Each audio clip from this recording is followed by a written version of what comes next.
Coach's Corner with Coach Heck and the infamous Coach Patrick King. You're stuck with me, man. I'm stuck. You are stuck with me. I ain't going anywhere. There's a lot of people that are jealous of me for sitting here, and there's some people that there's a little sympathy going on at the same time. There's more people that are sympathetic to you. I'm just saying that much right now. What did one casket say to the other, Kenny? Oh, I know this. Is that you coughing? You got it, man. Is that you coughing? Oh, brother, this guy stinks! Just remember what Ron Hecklinski said today. Man, you ain't that good. The scouting report said you were pretty good. You ain't that good. Oh, man. Are you kidding me? Welcome to Coach's Corner, everybody. It's Monday, November 18th. We've got another great show in store for you tonight, live from Dorbin's Old Town Tap in South Bend. If you're watching on YouTube, please make sure and leave a thumbs up on the video, subscribe to the channel, comment in the chat, helps with the algorithm, helps us show up on the YouTube main page, get more viewership. Before we get started, always want to thank our main man, Tony Letcher with Health Markets Insurance. If you need help with your health insurance or Medicare, call Tony at 574-307-8882 or visit tletcher.com. Also, thank you to Hahn Funeral Homes in Mishawaka, who provide the best in funeral services for families dealing with the loss of a loved one. Visit hahnfuneralhomes.com or call the office at 574-255-1474. And finally, before we get started, thank you to the Black Sedan Band, which is the music you are listening to right now. They do travel, so if you're looking for a great cover band, visit their website, blacksedanband.com, to book, or you can check them out on YouTube. Thanks for joining us. Now here's Heck and King. Yes, welcome. Welcome Monday night, November 18th. Man, we are getting close to high school basketball season. It's in the air. I mean, as Phil Collins once said, it's in the air tonight. In the air. That's right. I think it's just, I mean, this has really flown by. But also, as I like to think and talk about music, I love Bruce Springsteen, and he's got a great song, "Pay Me My Money Down." So Kurt Signetti, what did Kurt Signetti do, Kenny? They paid him well. They could pay me my money now, paid him well. as Bruce Springsteen said, man. Maybe he's born to run with all that kind of money he's got. Yeah, no. So, and that was a question. You know, could IU keep him in the fold? Here. Yep. And Scott Dolson, the athletic director, went to work, got a couple of IU big donors, and they said, man, we've had some great crowds here. We've had full houses. That's a lot of money when you sell out at IU. It's a lot of money, and they've never done that before. No, they've never done that before. Yeah, the safe is as full as it's been for a while. Yeah, and so Kurt Signetti signs an 8-year, $8 million a year contract, plus he gets another $1 million a year, right? An incentive bonus of $1 million. Yeah, he gets an incentive. What's the incentive bonus for? Just for being here, or does he have to win so many games? For making Indiana relevant in football? Yes. Okay. I guess. So it's more of a bonus. Yeah. Yeah. When I hear incentives, I'm thinking if you do such a thing, like if you win 10 games, or if you get in a bowl game, or if you do this or do that. Well, did you ever have any incentives on your contracts at high school? I did. One incentive that I had was, heck, if you can go through the year without 15 technical fouls, you're going to get another $500. And you know what I said? That ain't worth it to me. Shit. I mean, technical foul. I love getting technical fouls. Oh, I mean, that's just part of the deal. Sometimes you have to do that. Well, high school, regular season, blah, blah, blah. But I'm the head coach of the Indiana All-Star team in 2010, right? Mm-hmm. We're playing in Kentucky. And the first, 5 minutes of the game, one of the refs is chewing, because Kentucky's noted for tobacco, right? Tobacco leaves. This cat's chewing during the game. Tobacco's, juice is coming out of his lips on his shirt, and he's killing us. He's hammering us. And I got to go to work on him right away in an all-star game. All-star game. No. And so he bangs me up. And I say, okay. I don't care, but now I want you to stop and call this game fairly. And it was pretty good the rest of the way. Yeah. I don't know how you all thought about that. I mean, there's a reason to get a tech in the first quarter. you got some minor hairspray because you got flies all over. I took a bath this morning. Okay, It's not me. It's not me. Can I tell you a Southern Indiana story? Fire. My 3 years that were down there when Scott and I were down there at Madison, Indiana, I'm teaching driver's ed. Mom was there too. Mom was there too. Yes, she was. Bless her heart. And one of the worst family mistakes I've ever made. But yes, we went down there for 3 years. No, okay. When you went down there, you called me. I know. And what did I tell you? Don't do it. Don't freaking do it. But that's neither here nor there. Go ahead, do your story. Okay. I'm teaching driver's ed. We go across the bridge there at the Madison Bridge into Milton, and we're going down the road, and I see this goofy looking field that's got corn in it, and I said, that is the shortest corn I've ever seen in my life. Was it corn? And the kids are just driving, and I'm going, look at that corn. I go, what is wrong with that corn? And finally, there was 3 kids. One of the guys in the back seat goes, Coach, tobacco. That's tobacco. Yeah. Tobacco, man. I had never seen a field of tobacco before in my life. Wow. So, but one of the as it played out, I had some kids that were sick at school one day. They missed school. I go, where's Joey? Where's Billy? Well, he's home sick. He's got tobacco poisoning. Well, what they had done, Swallowed his lipper. no, it gets better than that. He wasn't smoking it or anything like that. They went out and they were picking tobacco out of the fields in short sleeve shirts. Oh man.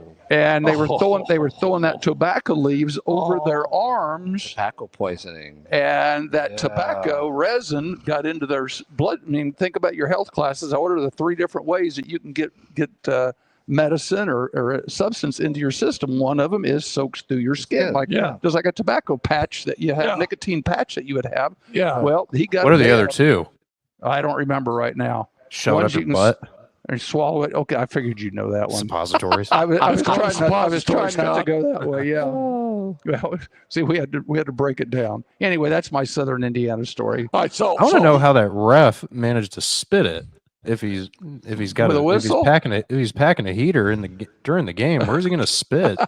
well, I mean, those cats that They're pretty good at it. those cats that have been doing that since they've been knee-high to a grasshopper. Yeah. They swallow the stuff, man. Are you kidding me? Are you kidding me? They It's a swallow great the way to stuff. puke your guts out. I'm at Manchester College, right? We're playing softball at Manchester College. We're in softball leagues. It's like 95 degrees. One of my buddies goes, Hey, heck, you want a little pouch? I mean, you want a little pouch here? Yeah. And I said, well, why not? Give me one. Oh. So I put it between my, my thumb and lip and The everything. cheek and gum commercial. And 3 minutes later, I'm hanging over the fence, weren't you? Floating around, man. I'm higher as I'm going. I said, "Is this weed or what? What is this stuff?" They said, "No, man. It's this tobacco." So tell us about how's this contract going to work between what they have at IU and what might have happened with Notre Dame's still paying Charlie Wise, by the way. No, they're done with Charlie. Okay. Yeah, he's off the board. And Charlie had a great first year. I can't remember what his record was. I don't know if you could look that up. Yeah. Kenny, but he had a great first year. I think it was like 10-3. Was that sound about right? It could be, but everybody then was saying, "Oh man, Charlie's going back to the NFL." Blah blah blah. He's going to be a head coach. We need to keep him here. We need to keep him here. So I think the AD at that point in time was Kevin White. Yes. And Kevin White signed him to a massive contract, and he never lived up to the contract. His next 3 or 4 years, he 9-3 and 10-3 his first 2 years. Yeah, and then It what went down was the it? toilets. And 3-9, 7-6, 6-6. And then the bottom fell out. Yeah, year 3. and then they were paying him for like 4 years after that. Mm-hmm. They paid for him to. Well, he was at Kansas and getting paid by Kansas too. Kansas he was double dipping. Kansas, Yeah. still getting money from Notre Dame. Yeah, no, and he got fired from Kansas. Then he was getting paid by Notre Dame, Kansas got a buyout, and then whoever else. But so you talk about buyouts. Then whoever Tom Allen's agent was had the best buyout ever, because Tom Allen had a $20 million buyout his first year that they were talking about firing him, and then and then his last year he had a $15 million buyout, and IU wasn't going to pay either one of those buyouts. So Tom got 2 years to coach. And I mean, we always talk about our guy from LSU. Ogren? Yeah, I mean, Orgeron, yeah. yeah, Cookie Monster, yeah. yeah, I mean Eddie Ogeron. Oh, Tigers. And they were, Yes. and I mean, so they were coming in to fire Eddie, and Eddie said, "What's my buyout?" And they go, $17 million. Eddie goes, "Where do I sign?" He was the coach before Brian Kelly. Yeah, where do I sign? Where Now do I Tom sign? Allen's at DC at Penn State. Yes, he Yeah. is. But He landed you're on talking his about feet just fine. And doing just fine. You talk about money payouts. Bobby Bonilla is still getting paid by the Mets till 2035, $1.19 million every July 1st. Well, Yeah, And then he's also getting $500 by the Orioles from now until 28. Yeah. So he's getting. You were talking about the ultimate double dipping retirement package. This guy's got it. 1.7 whatever million a year for I doing think- nothing. and Looks like so Shohei who's- with that deferred contract that he got from Yeah, the Dodgers. that's the same thing that's going to happen to Shohei because, I mean, for another 10 years, I mean, he'll be good. yeah, There's no question. and I've always wondered about even some of your, I wouldn't say marginal players, but some of the guys that are not your big name players. Why don't they take some of this money when they're 40 and 50 years old? Say, hey, just pay me till I'm 50, spread it out, because then they've got some money where they don't. Because there's so many of these guys that go out and blow it, and they're broke when they retire. Like Mike Tyson, the entire reason why he was fighting this weekend. Yeah, is 'cause I of wonder. all Oh yeah, his money. that was a WWE fake show. Was that? Yeah, we Oh, could get yeah. into that too. How long would we want to spend on? About 2 seconds. I want to know how many people actually bought Netflix Saturday, and how many people bought it and then couldn't see it because Netflix crashed. Well, did you see Antonio Brown was at the fight and he live streamed on Twitter the video board at Jerry World, and it had like 12 million viewers at one time Oh my! because the Netflix stream went down. Yeah, Yeah, well, I mean, guys. his video, his actual video had 12 million. That he was like FaceTime live. Yeah. I mean, guys that Wow. have to do that when they're 58 years old. I mean, that's a sham anyway. I Yeah, don't care that what you say. was a shame that they did that. So, Here, let me ask you a question before you get All right, too far. fire. Do you think Fire. IU was a little bit too expeditious in re-signing him?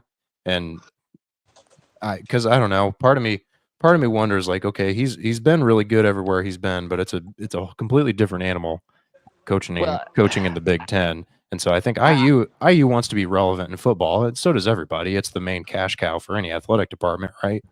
So Yes. if they think they've caught lightning in a bottle, why not sign him? But do you think there's any fear south of US 40, I guess, that it may be a one-hit wonder because he imported like 25, 22-year-old men? No, I don't think so. I That's a good don't point. think so either. Is he going to be able to recruit in the next few years? Well, yes, yeah, yes. and so they were saying that he had a 5-star recruit. I mean, commit to Indiana, and I don't know who it is, but the last time a 5-star recruit committed to Indiana, the Dead Sea was only sick. Well, and Scott, Well, you remember brought when up a Gunnar good point. Keel committed to him and then he Yes. flipped a million times? Yes. How many of those James Madison All Stars were grad Fifth year seniors. and all fifth-year that? seniors where they're going to be one and dones? Like you said, what's the recruiting class? Now I've seen a lot of people here recently that have been decommitting from some big name schools. I've been reading on the internet, where they have not yet come up with a new school. Right. Where are they going? Are they sitting there playing this out? Do I go to Indiana? I don't know. Yeah, but like Indiana's- Turbo I mean- Rogers that decommitted from Alabama the other day is already crystal ball to go to Ohio State. I don't think it's going to be guys Yeah. decommitting from Alabama or Coming to Georgia or IU. Oregon and going to Indiana. Right. I think Indiana's you're going to right. get a lot of transfers here in the next few years, and if they can do it, that's the world we live in. Good on them. And the thing is about Cignetti, I mean, he was an assistant coach for a long time. I mean, and he worked with Saban. And then once he decided late in his coaching career that he didn't want to be a career assistant, so he takes the job at Indiana University of PA and does very well there. I mean, he took pay cuts to go to places like IUP and Elon and James Madison, and everywhere he went, he won. I mean, he won. I mean, before he got to IUP, They were 4-10. Had it in the conference before he arrived there, and then they finished. What are we 7-3. looking at on What are we Heck's looking phone at right there? now? Oh, That's my little. Heck's got That's my little grandson, guys. Oh, nice. Stephanie's time Little is perfect. FaceTime. And that is little Baker, my little grandson, and he's mesmerized by the headset and all of the stuff. Baker, I got to go, buddy, because I got to finish my show. Stephanie, you're getting some cheap airtime, sis. Good. Bye, Bake. So I think he's just amazed that you're not wearing a hat. Yeah, no, I finally I combed my hair today. I was I shocked. combed my hair. It's pouring down rain outside, and the one time he probably could have used a hat of some sort. He looks good. I combed my hair, but look, He needs a haircut. no, I can't. I can't though. I know. Because I can't because no one will cut my hair with this collar. Well, you on. get the excuse. It's what is it like? No shave November. They still do Yeah, that. they do that. But can I get to my point? Go ahead. I want to get to my point because 2 weeks ago, and I think it's a valid point. Everybody was saying, can they keep Signetti? Okay. An SEC school opens up, or they get rid of Kelly, or up here else opens up for some crazy reason. Yeah. I mean, would Kurt Signetti just love Bloomington that much? So now they go in, they sign him. He's going to be here for eight years. Right. And there's always a skeptic. And so I know you're an Ohio State fan, Kenny. So I'm just saying. You're hitting really low right now. I thought you would have said great for IU. Great for IU. It is great for Indiana. If Ryan Day goes and coaches the Patriots after they get sick of Gerard Mayo, Oh boy. is Ross Bjork calling Sigs? Yeah, but not now. No. Okay, not now. Not when you're in 14 years as a head coach, you're 129-35. Well, plus last year he made $700,000. Yeah. Last year he made $700,000. This year he made maybe 3.8 mil. I say he made that in September this year. And so now he's going to be making $8 mil. How much is enough, Kenny? I think where he's at in his lot right now, he's 63 years old, and this is probably going to be his last stop. You figure. You just never know. You never know. But at I 63, understand. I don't know if he really wants to go anywhere else, if he can turn this into what he wants to, because you have to Gold. remember. It's southern Indiana, man. It's 10 degrees warmer down there. Yes. Well, that's for sure. The people. Look what Coach Knight did in basketball. Loved him. And here's the thing where he has, I think, an advantage. He has a recruiting pipeline of Indianapolis, Cincinnati, Louisville, Fort Wayne, Northwest Indiana, where he could really build Chicago, where he could build a nice program down there. But he can't be in a recruiting battle with kids from Ball State. He can't be in a recruiting battle with kids from Bowling Green. No. His recruiting battles have to be Michigan now, Notre Dame, Ohio State, Illinois. Yeah. Maybe an SEC, team or two. Yeah. Those are the recruiting battles you got to be in, right? Right. And this guy, I think, is capable of winning those battles. No, 100%, man. I will say 100%. right now, just right now, and the early signing period's coming up here soon, but there's a lot of time still left in the 25 class.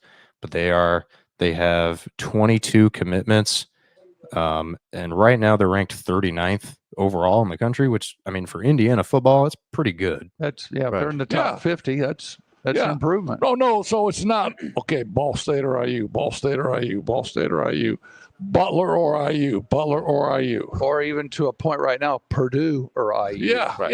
yeah. But he's got to find a way to build a fence around the big cities in Indiana, keep the Indiana kids, and then get some kids from Cincinnati to come, get some kids from Louisville to come, get some kids from Chicago suburbs to come. Okay, get some kids from freaking Florida to come. Yeah, you gotta recruit the Get South. some kids from Texas to come. Sure. Okay. But forget Vermont. Forget Rhode Island. I don't even think they have football teams in Vermont. the James Madison might have been a one and done, but you're exactly Because that's what took Urban over the top from what Tressel had left at Ohio State. Was Urban had been at Florida, and so he knew how to recruit Florida and Georgia and Tennessee and Texas and eventually Exactly. California. Exactly. So what you're saying then, with him being over there in James Madison, what's the possibility? Maybe him, getting some of those Penn State kids. Yeah, but Because I mean, he's at still, James Madison, Or even I mean, the he kids was from Ohio that Ohio State doesn't want. his assistant coaches that have connections in Pennsylvania area. Well, I mean, at James Madison, he was making $700,000. Right. Good for you and me. Mhm. But dog crap when you're talking about a major college football coach. Right. But so now he's in the $8 million stratosphere. Right. His recruiting is going to go off the charts. All he needs to do is make folding cards with a picture of Memorial Stadium sold out with the score of IU beating Michigan. Yeah. All that kind Sold of stuff. out with Indiana fans. Yeah, no, Yeah. exactly. Yeah, For a while, their exactly. marketing department was begging Ohio State to come to IU and sell out the place so they could take the pictures of that game. I was just looking up here, Different guys. shade of red. From Cincinnati to Bloomington's about a 2-hour drive. Okay. If you stay on the interstate, there should be a pipeline for him now from Bloomington to Cincinnati, bringing those kids. Because, East Central. Let's go to East Central. Sure. When they go to Cincinnati and play those teams, they get the dog kicked out of them. I mean, if East Central's good and they're going to Cincinnati, they're getting the dog kicked out of them. How good is that talent in Cincinnati? All right, so let me ask you this question. Is Ohio State got a pipeline to Cincinnati? I don't know. Does Texas have a pipeline to Cincinnati? Notre Dame used to have a pipeline to Cincinnati. I'm saying, find out where Georgia's pipeline is now. Find out where Texas's pipeline. Yeah. Find out where Brian Kelly's talking like he's in New Orleans for 100 years. Find out where their pipeline and be competitive in those pipelines. His pipeline is somewhere where he's not getting the guys don't want to play for him, apparently, or something. Well, the thing was that Urban was so good at, and I think Ryan Day has kept up with it a little bit too, is find the states where the major power teams are struggling. So for a time it was Tennessee. So you'd go into Tennessee and take those kids and say, hey, why would you want to go to Tennessee? Come to Ohio State, you can play and win a championship. I think Cignetti's got to have the same attitude if they really want to be a contender at the power level. Go into Florida. Why not? Yeah. There's a million people in Florida that are insane. And exactly. the Florida teams are not that great. I mean, Miami's okay, but other than that, Florida State, they suck. The one thing you can guarantee, going back to my point about Cincinnati, the one thing you can say to those Cincinnati kids, it's like, hey, if you go to Ohio State, you're going to be sitting on the bench for about 2 years. There's no guarantee you're going to play. You come to Indiana, there's a pretty good chance you're going to get in. Yeah, but see, you're missing my point. I get what you're saying. You're missing my point by 100% I don't want to get the kids that Ohio State's turning down from Cincinnati. I want to go head to head with Ohio State. Sure. And if this kid can play right off the jump at Ohio State from Cincinnati, then I want to go after that kid. Right. I don't want to go after the kid that's got to sit for 2 years at Ohio State. That leaves unhappy. Yeah, right. I want to go head to head, and I think he's in a position now where he can do that. And he doesn't need to go head to head with 10 kids. Right. Like maybe 5 kids and then kill that portal like he just did. Mm-hmm. Hey, Scott, you want to take us to a break? Then we're going to have the great Tanner Camp on. We are going to talk high school football. Semi-state football. So when we come back, we'll have the great Tanner Camp. Sounds good. Medicare plans can be confusing, but they don't have to be. I'm Tony Letcher, licensed insurance agent. I can help you compare your options because I'm appointed with many nationally recognized carriers. With my help, you can find the coverage that fits your needs and budget. I don't want you to be my client today. I want you to be my client forever. Call Tony Letcher today to schedule your free consultation or visit tletcher.com. Facing the loss of a loved one can be overwhelming, filled with questions and stress. Han Funeral Homes in Mishawaka is here to provide compassionate support during these challenging times. With a deep commitment to the families they assist, Han Funeral Homes aims to deliver exceptional care and service. Their dedicated team of experienced funeral directors and staff is ready to guide and support you through every aspect of funeral planning. Located at 505 West 8th Street in downtown Mishawaka, Han Funeral Homes invites you to reach out at 574 774-255-1474 or visit their office for personalized assistance. Hahn Funeral Home, a family serving families. Looking to get your driver's license and hit the road with confidence? Choose Frick's Driving School, Northern Indiana's top-rated driving school. At Frick's, they offer expert instruction for anyone aged 16 and up, tailored to help you master the skills you need for a lifetime of safe driving. Their experienced instructors ensure you're well prepared for both the written and behind-the-wheels tests, and one of those instructors is our very own Coach King. Located on Addison Road in Mishawaka, they provide flexible scheduling and personalized lessons to fit your needs. Plus, they offer the state driving test in-house for just $65, making the process even more convenient. Call them today, 574-256-0650, or visit fricksdrivered.com to learn more. All right.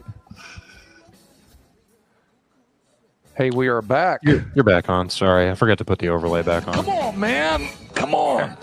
I got busy. I was looking up stats. He was busy. All right, we're good. Well, hey, while you're looking up stats, We're going to talk. look up magicmind.com. All right? Look up Magic Mind because before we leave this show tonight, I'm going to get some for Kenny. I'm going to order some for Kenny. Reduces your stress level, steadies your calmness, gives you great energy, gives you focus and clarity. It's your Clarity. It's your mental performance shot and your ability to say, I don't want to take the third guy that Ohio State's taking. I'm going after number one. Magicmind.com. Magicminds.com. 20% discount. Hey, we have the great Tanner Camp. Tanner, how are you, man? Hey, Coach, guys, I'm doing really good. Great to be on here for the show tonight. How are you guys doing? Good. Well, Please so, save us. So I'm chilling like Bob Dylan, all right? Look at these That's two what I'm sitting doing. between. Wait a minute. Here's something you got to see, Tanner. Look at this. No, don't. Camera- We're not doing this camera's on the up on the show. tripod. We're not doing this on the show. Yeah, you got to point it at the tripod. Here you Who is go. it? I knew already who it was. I already knew who it was. You didn't have to show me. Oh, Lord. Hey, Tanner. So I do games with you. I'm doing a game Wednesday night at Holy Cross with you, and I mean you're outstanding. You're well prepared, and I'm pretty sure that you're well prepared in this football semi-state action now, right? Oh, yeah, Coach. And this is always the fun time of the year because we got that transition from football getting ready. I mean, next week, a couple of these teams getting ready to go down to Lucas Oil Stadium. But for guys like you and me, this is the fun time where got all of basketball is them in on full swing, whether it's high school, whether it's college, on both the boys and girls and the men and the women. And this so is this it's a week. busy time, but this is the absolute best time of the year because it's busy. But I always say it always beats working. All right, so let's start at the 1A. Now, is there anybody that can beat North Judson? No. Well, I tell you what, I mean, you give props to Grant Mosier down at South Adams. He's done a terrific job. I don't know if anyone saw the Starfires making that way, but at least in that game, no. I don't see anyone beating Brett Lambert's group. This team has been ready for state for the last 3 years. Unfortunately, it's been those stinking Adams Central Flying Jets that have stopped them. But I tell you what, in the South, Providence and South Putnam both are very, very high-quality teams. Chuck Sorrell over at South Putnam, he's got something really, really going there. And so I tell you what, it's not going to be easy, but I guarantee you a lot of people around the state would still tell you that it's the Blue Jays who are the favorite to come out of 1A. I mean, I would say that. Would you two guys say that? Oh, yeah. Well, they're the 3-touchdown favorite in a semi-state, which is just unheard of. Yeah. So, I've been saying all along it's going to be Judson and Providence. And for that's a fair northern, point. for northern Indiana people, Providence is down in Clarksville, which is right outside of Jeff and New Albany. It's for our definition, it's basically a St. Joe or a Mishawaka Marion or an Andrean type of school and team down there is what you're dealing with. I mean, the only thing that I've ever heard of Clarksville was when the monkeys said, "Take the last train to Clarksville." All right, I'm just saying. 2A, Tanner. 2A, big boy. What do you got? 2A. Well, you got Andrean and Adams Central, and Andrean obviously historically has always been a very, very strong school with a lot of great players coming out, including Drake Bowen, who's been absolutely phenomenal at Notre Dame this year in that linebacker spot. But Adams Central, there's a reason they've been to the state finals the last 3 years, and really the test was going to be, can the Flying Jets get back? And right now they're a couple scores away from stopping the Fighting 59ers and getting back to Lucas Oil Stadium. And here's the best part about it, gentlemen. Ironically enough, on that opposite side down in the south, it could either be Indianapolis Lutheran or Linton Stockton. Now think about this. If Indianapolis Lutheran and Adams Central play again, that would make it 4 straight years that Lucas Oil Stadium would have to see the Flying Jets and the Saints battle it out for a state title. And that has proven to be one of the best matchups in the entire state. Coach Mike Mosser down at Adams Central, this was no joke. Last year, he said this during the game. We implemented a pass game specifically for Indianapolis Lutheran. Now, obviously, the Flying Jets came up just a little short, but that goes to show you how strong he believes in his team. And so he's going to hold that confidence. And it proves when you are potentially getting to the state championship game 4 out of the last 4 years, I mean, that goes to show how strong this team is. But again, you got to get by Andrean, and they are always a tough outing with the great work that's been done up near Maryville. You know, Tanner, I had a chance to talk to Matt the other day before the Holy Cross game, and I was trying to pick his brain a little bit about Adams Central. They've built a tremendous program there. And for those that aren't familiar with them, who just think Andrean's just going to show up and win this game, this is going to be a heck of a dogfight at Father Eckert Field.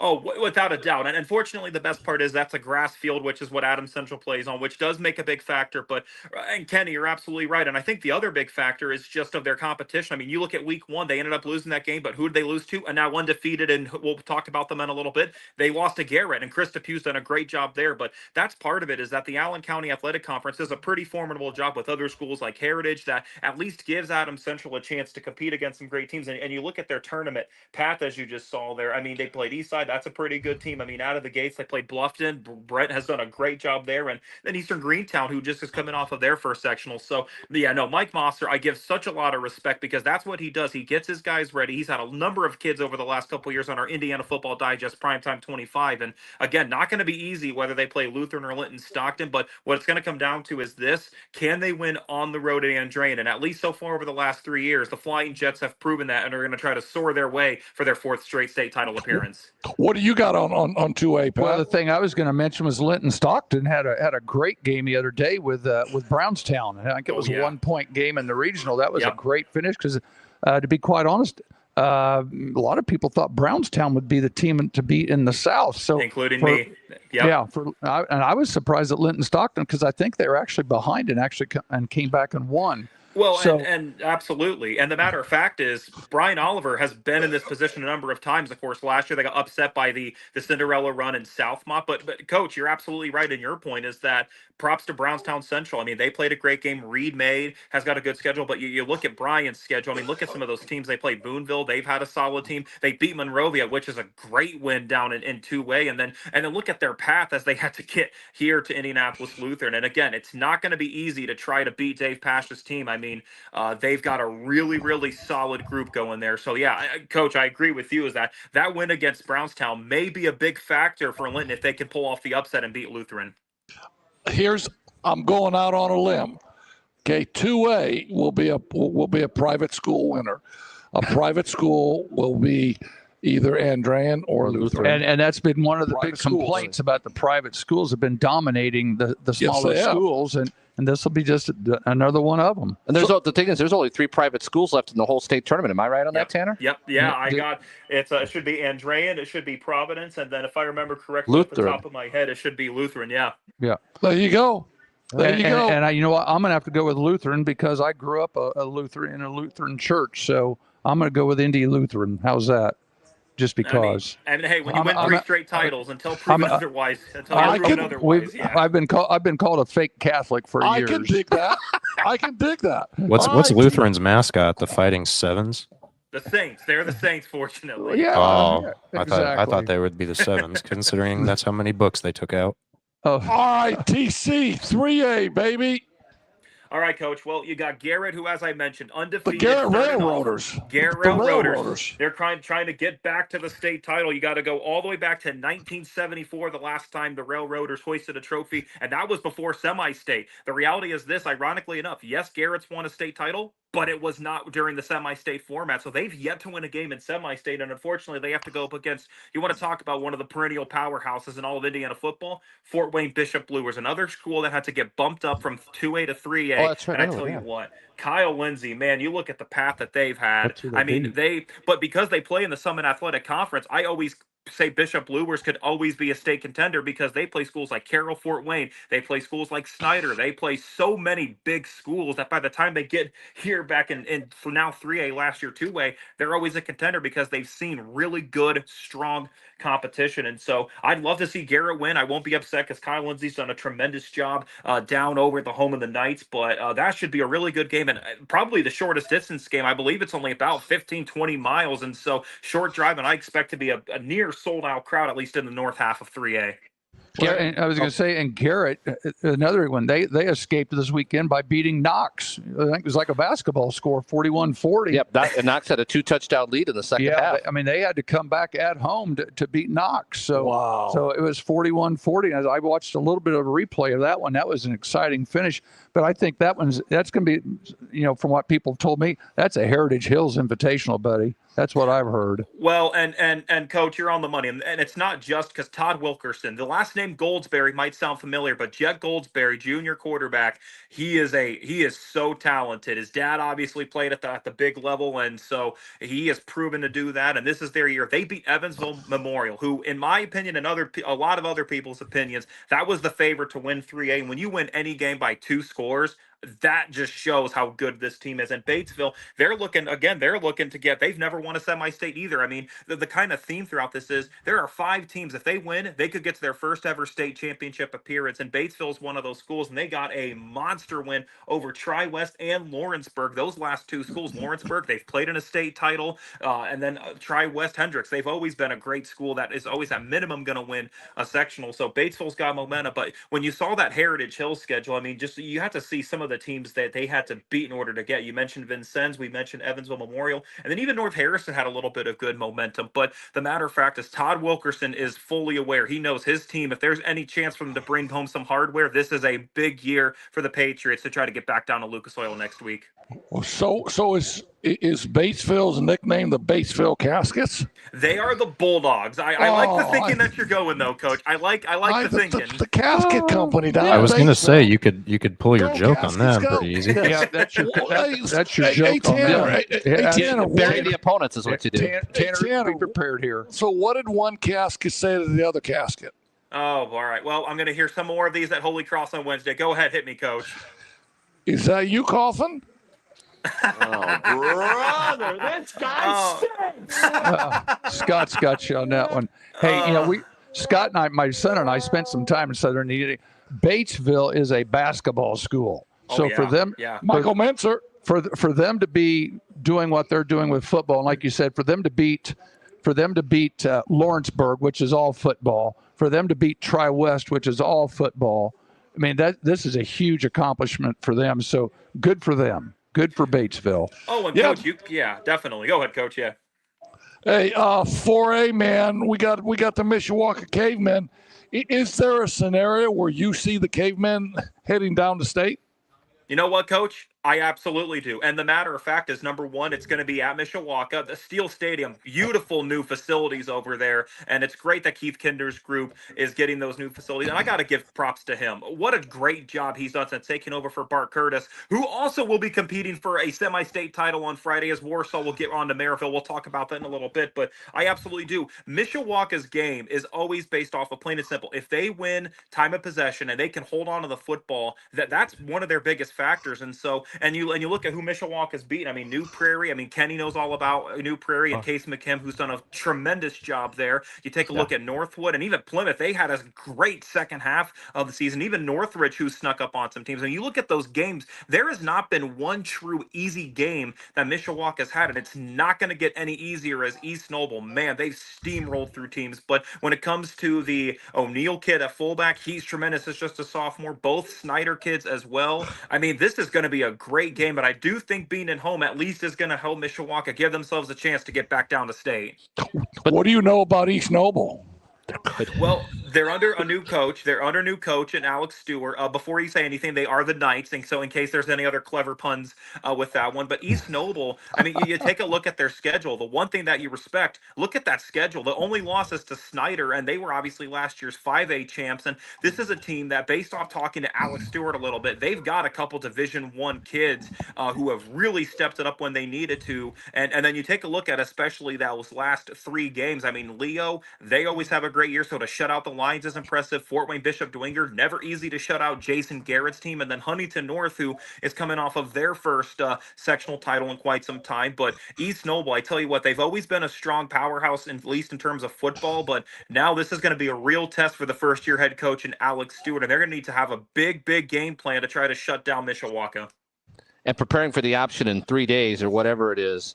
Good luck with that, especially the way Mishawaka runs it. I mean, we saw them firsthand Friday night. Was very impressed with their physicality and their speed and their athleticism. Yeah, but in the second half, I thought New Prairie did a great job of stopping them. They did. They figured some things out, but they never got themselves in a position where they could challenge to win the game at the end. Defensively, it took them 2 quarters to figure it out. And by then, it was too late. Right. You know, in the southern part, the game I would have liked to have watched was the New Palestine Chittard game. Mm-hmm. It went overtime. I'm surprised Chittard was that close. I thought New Pal would be a 7 to 10 point favorite, but Chittard's played some pretty good teams. I think their only losses were Cathedral and Cincinnati Elder, and I'd mentioned that last week too. That's pretty good preparation. And I could go into the thing about teams with their rankings. We got some South Bend basketball teams that are worried about where they're rated. You know what? I don't care where I'm rated. Just get me ready for the tournament. Yeah, exactly. And this is exactly what they're doing here. And also Martinsville winning against Evansville Rights. I think that was a surprise. So to me, it's still New Pal. It's New Pal it's going to be New Pal and East Noble is what I'm thinking right now. As trying to be as neutral as I can, unless somebody else decides they want to come up and beat one of them. Well, and Coach, you mentioned that New Pal. And listen, the reality is this: when it comes to Indiana high school football, when you talk about state titles, no one has done it better than Indianapolis Bishop Chittard. There's a reason they got bumped up to 4A again. And you're right. And give props to Kyle Ralph down at New Pal. That is a man who has not. I mean, look at how many losses that he's had. 14 losses in essentially 12 years. I mean, that's unbelievable work that he's done for the Dragons. And like you said, some of the other teams, I mean, Chittard by far their toughest, and look at all the achievements that he's had there. I mean, that's just, you do not see that consistently. We haven't seen any consistency like that maybe since when it was during the days of Lafayette Central Catholic, when Kevin O'Shea was there, or you could even say during the Pioneer days when just an okay player by the name of Jack Kaiser was there doing some great things for the Panthers. But again, props to Kyle Ralph for the great work he's done. That is a huge win. I mean, we've seen all the wins in that 12-0 record, but that's their biggest win by far on the year. I mean, when you take down a team like Chittard, now you've really put people like, all right, now this team is the real deal. And so, but like you said, Martinsville, they've been good all year long. I mean, some of the teams that they've had to beat, Boonville and Evansville Rights, I think you said it absolutely perfectly. The fact that Rights, that they've done some great things down there under head coach Corey Brunson, but Brian Duggar, he's got a really special team here. And honestly, the Plainfield loss, you see the only loss, I think that was a good thing for them. I think when you have that 0 at the end, that puts a little bit more pressure on some teams. And so I think for Brian Duggar's team, losing to Plainfield, yes, they ended up having to share the Mid-State Conference title, but sometimes you need to almost, I like to say, come down to earth and realize, hey, that's totally okay, and build some momentum going in. And so far, Martinsville's done that, but they're going to need a lot of momentum if they want to have a chance to slow down the Dragons. Yeah, no, I would agree 100% with you. 5A, I mean, from the north, you got Warsaw against Maryville. Can Warsaw hang with Maryville? Yes. Oh yeah, and very similar to the Mishawaka game. The matter of fact is, it's literally we call it Bart Ball because that's what Bart Curtis does, and that's what he implemented over at Mishawaka. And man, wouldn't it be great if we get to see Keith Kinder and Bart Curtis both down at Lucas Oil Stadium? Someone better make sure that those two aren't getting into any kinds of trouble together. But I absolutely think that they can. But obviously, this Maryville team. I mean, obviously, my boss and president and founder of Region Radio Sports, Paul Condry, he's seen them a handful of times, and from a talent perspective, many might tell you that Maryville has the most talented team coming into this sectional. The key thing for them are going to be, can they limit their penalty yards? That has been a really big bugaboo for the Pirates over the last couple of years, and so that's going to be the same. I mean, you see what they did to Valparaiso. I mean, no one just takes on any of Bill Marshall's teams and does potential scaring on running clock situation, but you see some of the other teams. I mean, ironically enough, the only team Maryville lost to was Crown Point, which of course that's a completely different story, as Crown Point has been sensational this year under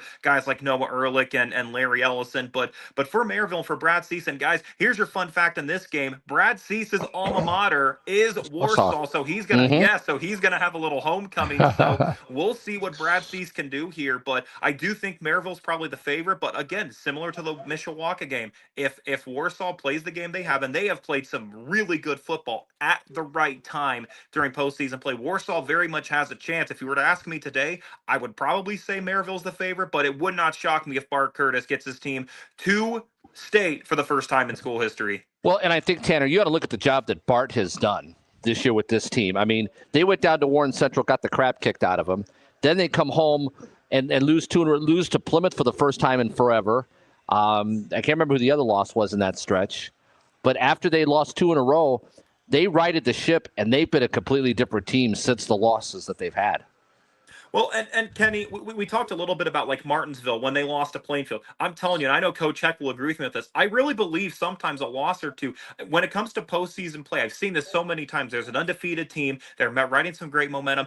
Having an undefeated championship here is not as easy as many would think, even if there's a strong team. I think sometimes a loss kind of humbles a team or brings them back down. I mean, you take a look at those losses. I mean, again, Warsaw, they lost to Warren Central. Mike Kirshner, I think, is one of the best coaches in the entire state, and they had to make that trip down to the Indy area. You look at Concord, obviously probably a little bit of an earlier exit than Craig Kaler would have liked, but again, another loss that you don't want to lose, but if you had to, you at least learn about yourself. Then Plymouth, and again, I'll tell you what, Adam Hanley's team really caught some fire near the second half of the season, but sometimes these are moments that kind of remind the kids, hey, this is what we need to do, and this is the level that it has to take in order for us to get back down to state. And so I think Bart Curtis's team is inspired. I think that they're ready to go.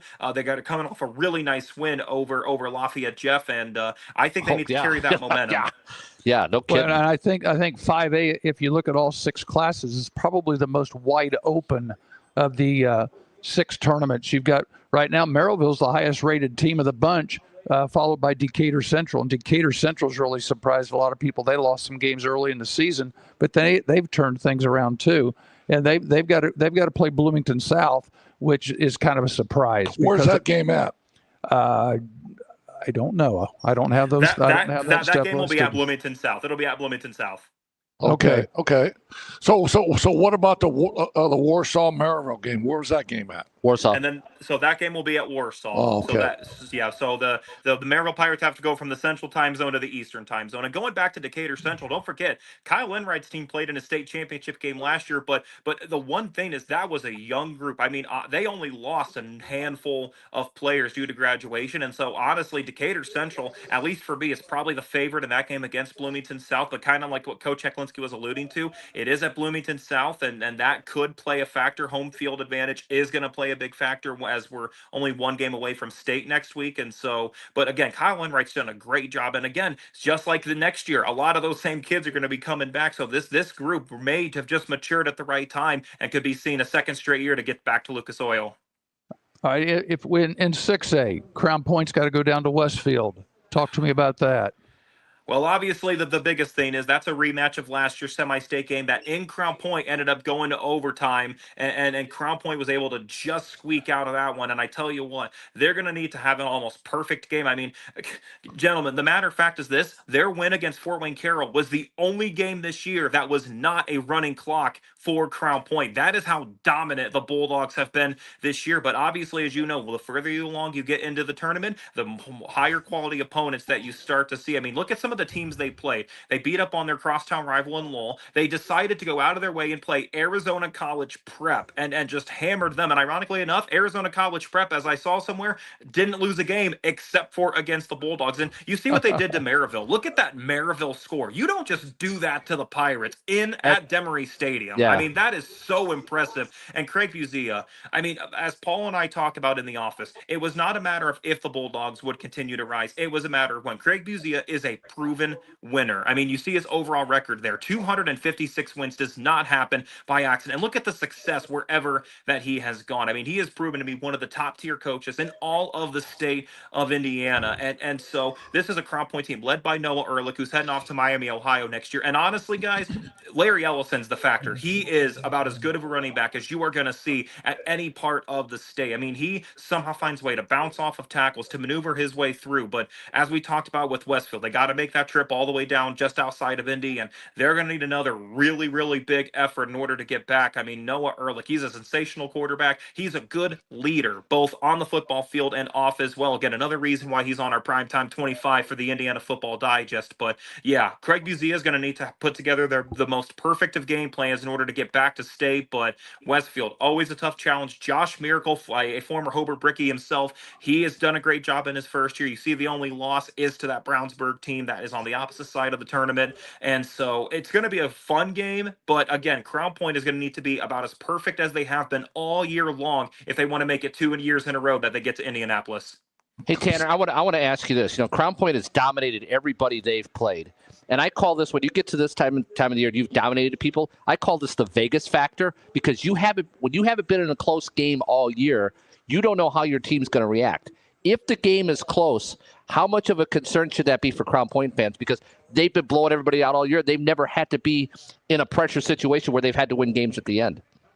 Well, Kenny, and that's a great question. That really has been what we talked about within the office all week long with them, is that they've not been in a close game. I mean, Carroll was their closest game, but it was really stretched out too far for the Chargers to really come back. And so, honestly, Kenny, I think what they're going to have to do, and I know it seems like a whole year ago, they're going to have to look back on last year, and I think they're going to use last year's footage just as much as they will with any other footage for Westfield this year. Yes, it'll be different personnel, but I think they need to look at last year's footage just to remind themselves, okay, you got to be calm, cool, collected, because as all three of you guys know, whatever sport it is, the physical part is important, but the mental side of how you approach the game is just as, if not more important than any other factor, whatever sport that you're playing. And so, honestly, if I'm Craig Buzia, I'm looking at last year's film and plain and simple, not just for the X's and O's, but mostly for just the mental side. Hey, this is what it takes in order for us to win these big games, because it's not going to get any easier whether they play Crown Point or Brownsburg if they get by Westfield, but they need to understand what it's going to take, because the spotlight's only going to get bigger if they get by the Shamrocks on Friday. But then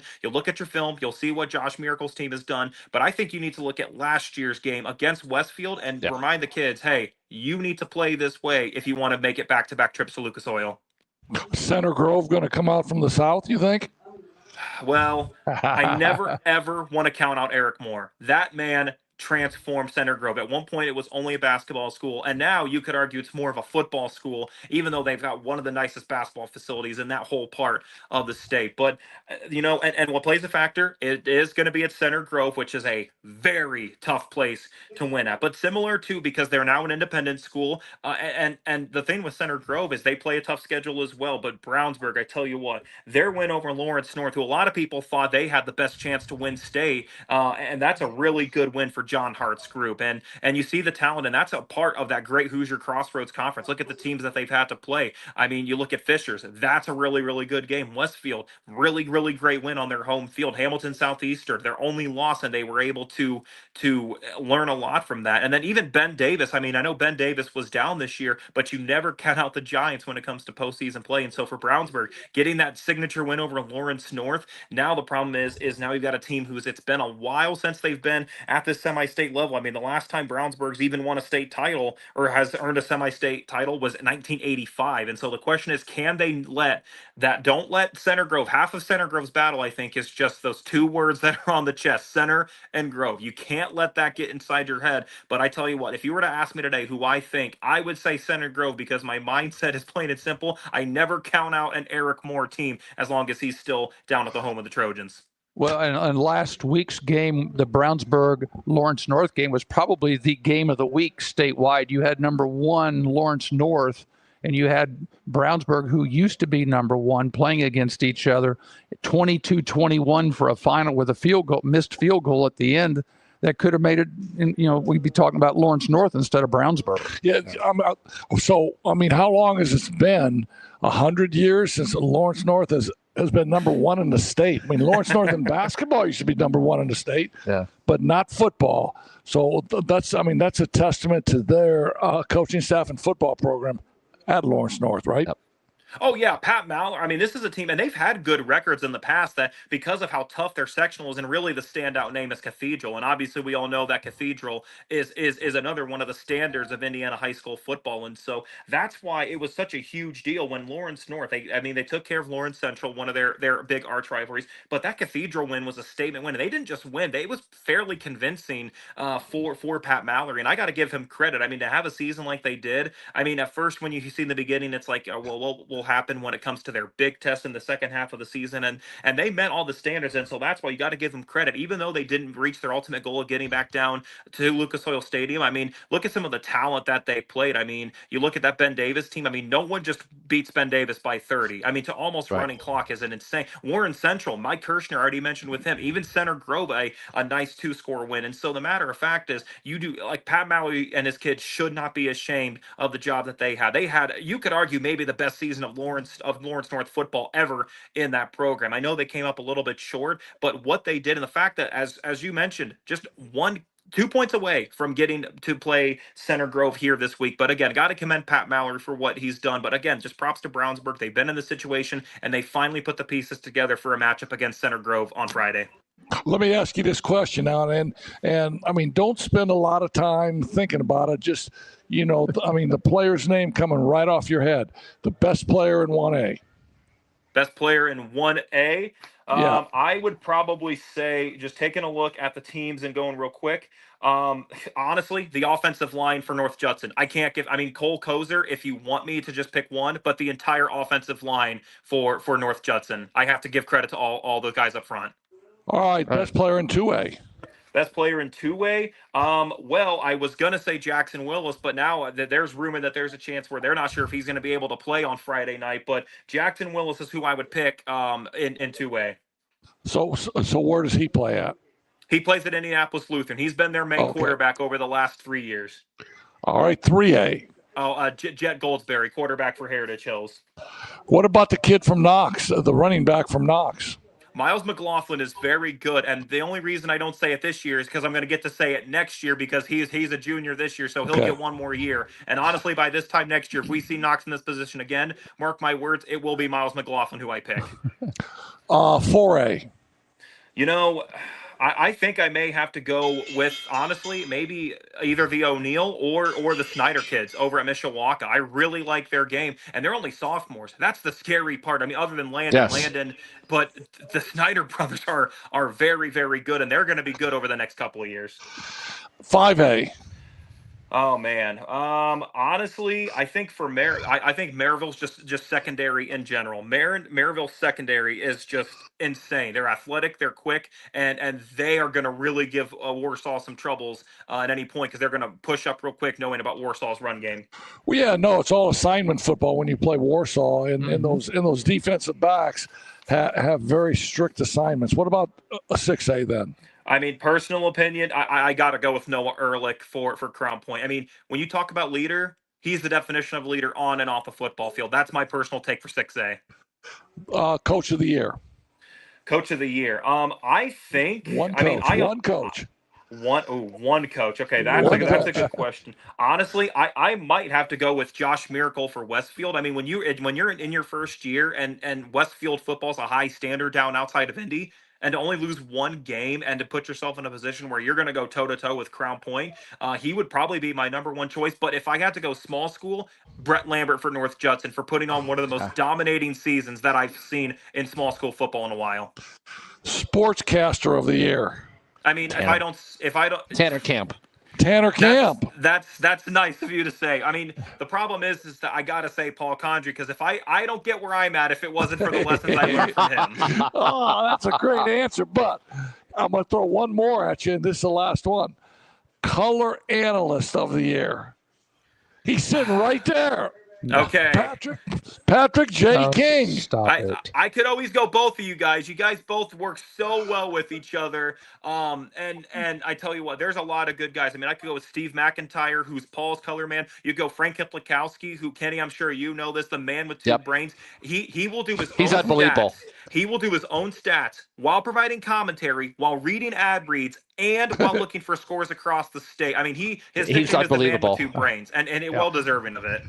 Hey, Tanner, thank you so much, man. Your insight, your knowledge is impeccable, and all of our listeners got the real scoop here tonight from the great Tanner Camp. I will see you Wednesday. We'll see you Wednesday on the pyramid at Holy Cross, okay? Yep, that's right. Looking forward to it, gentlemen. Thanks for what you guys do. It's a great program that you put on, and I look forward to seeing you more, both hopefully on the football field, but also on the hard floor here in just very, very soon. That's the great Tanner Camp. Yes. All right. So what? I mean, like if it's a who's who, right? Of coaches, of best players, of who's got the best team, and I mean he's amazing with the way he studies it. But I mean both of you guys study it really good too. I think. So we're ready to take a short break here, and when we come back, we have the one, the only, the St. Louis Cardinal fan, the Wilson Contreras fan, Darin Pritchett, right? Exactly. When we come back. He is waiting on us. Scott, take us away, buddy. Finding private health insurance can be stressful. What if it didn't have to be? I'm Tony Letcher, licensed insurance agent. I prefer to personally meet with my clients so I can get a better understanding of your needs and budget. I can even review your current coverage. I don't want you to be my client today. I want you to be my client forever. Call Tony Letcher today to schedule your free consultation or visit tletcher.com. Facing the loss of a loved one can be overwhelming, filled with questions and stress. Han Funeral Homes in Mishawaka is here to provide compassionate support during these challenging times. With a deep commitment to the families they assist, Han Funeral Homes aims to deliver exceptional care and service. Their dedicated team of experienced funeral directors and staff is ready to guide and support you through every aspect of funeral planning. Located at 505 West 8th Street in downtown Mishawaka, Han Funeral Homes invites you to reach out at 574-255-1474 or visit their office for personalized assistance. Han Funeral Home, a family serving families. Are you ready to take the driving skills exam but haven't gone through formal driver's education? Frick's Driving School has you covered. If you're at least 16 years and 270 days old, which is like 9 months, and have held a valid Indiana learner's permit for at least 180 days, which is like 6 months, you can schedule your driving skills exam with Frick's. They provide the vehicle for the exam. Just bring yourself, a can-do attitude, and a ride to and from the office. The exam takes about 20 minutes, and appointments can usually be scheduled within a few days, and costs $65. Call 574-256-0650 or visit fricksdrivered.com and book your exam today. Hey, we're back with more Coach's Corner with Heck and King.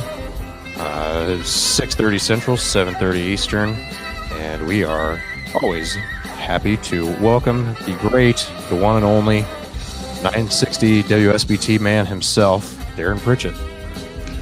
Hey, Pritch, what's up, man? How are you?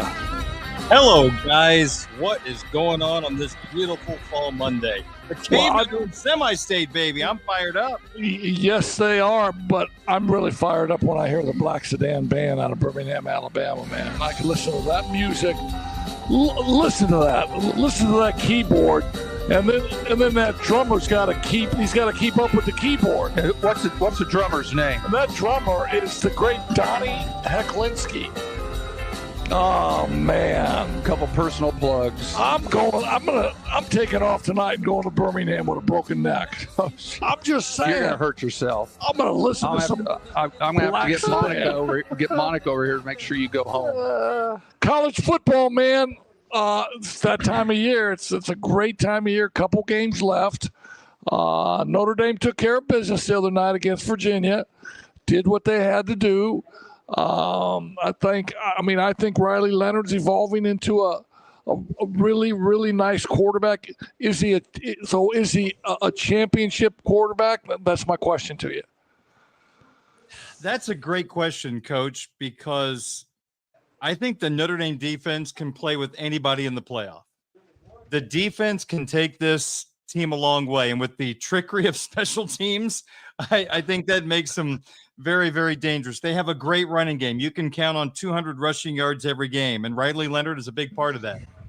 My only hesitation, and I'm not saying it's not going to happen, but my only hesitation about this team, the quality of defenses they have played the last month and a half, when we've seen the Irish passing game get better, is it truly getting better no matter the competition, or is the competition level enabling this group to look better? I can't wait for them to play a really, really great defense to see what this offense is truly all about. Now, Army statistically looks really, really good, but I have my hesitation to say that they're elite or a great defense at this time. So is Riley Leonard a championship quarterback? I'm going to say no at this time. Is a winning quarterback? Absolutely. But I think he needs the defense and special teams and running game to really help him along the way. Can I say this too really quick? Before everybody always jumps on Riley Leonard, have we noticed the wide receivers dropping the football at an alarming rate the last couple of weeks? In fact, somebody said they're top 5 in the country in drops, this football team. That's not going to work against elite teams. I heard that. And I think I heard that on one of the other talk shows, the national talk shows.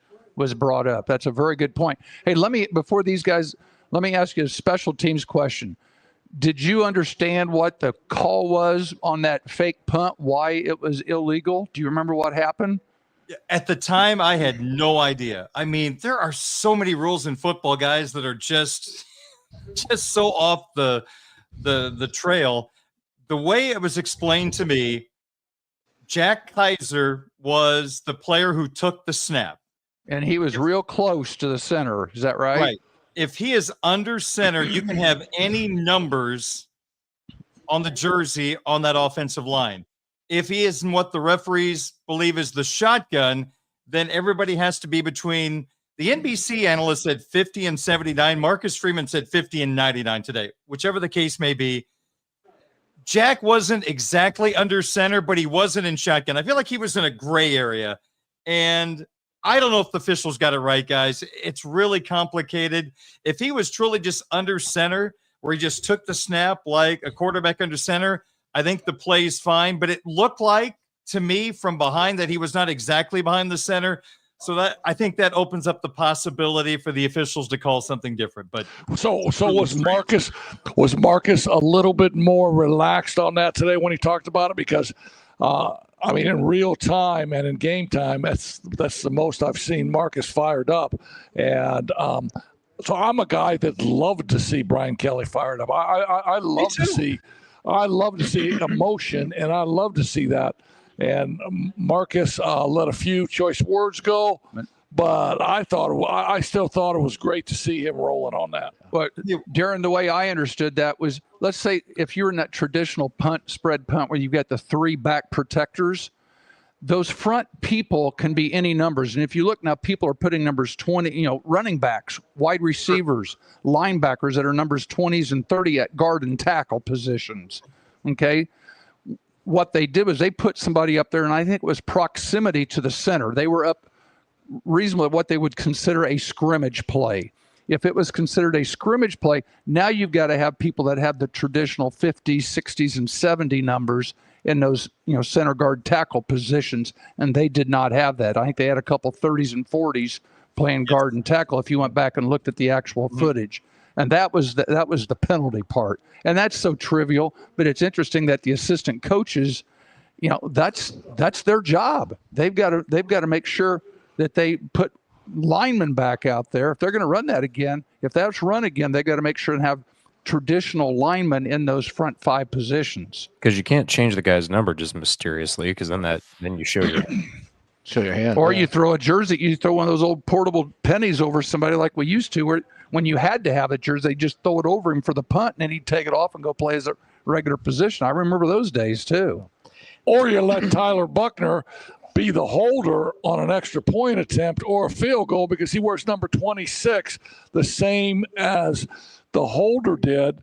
Now, Tyler Buckner's the holder. He's used to handling the ball. Yeah. And all those little trickery things, I think they're great because now they make the other team spend time in practice on those things.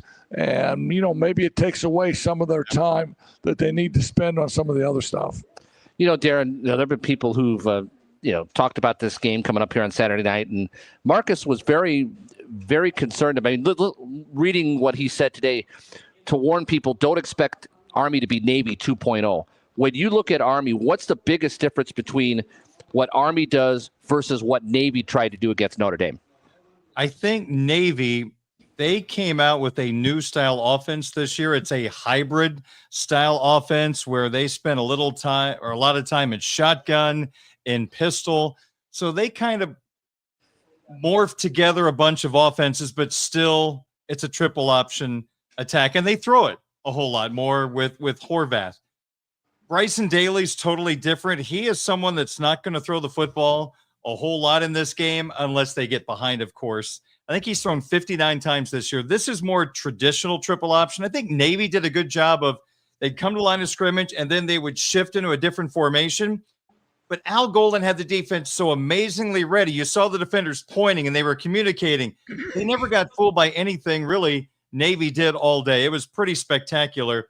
Army is a little more traditional triple option.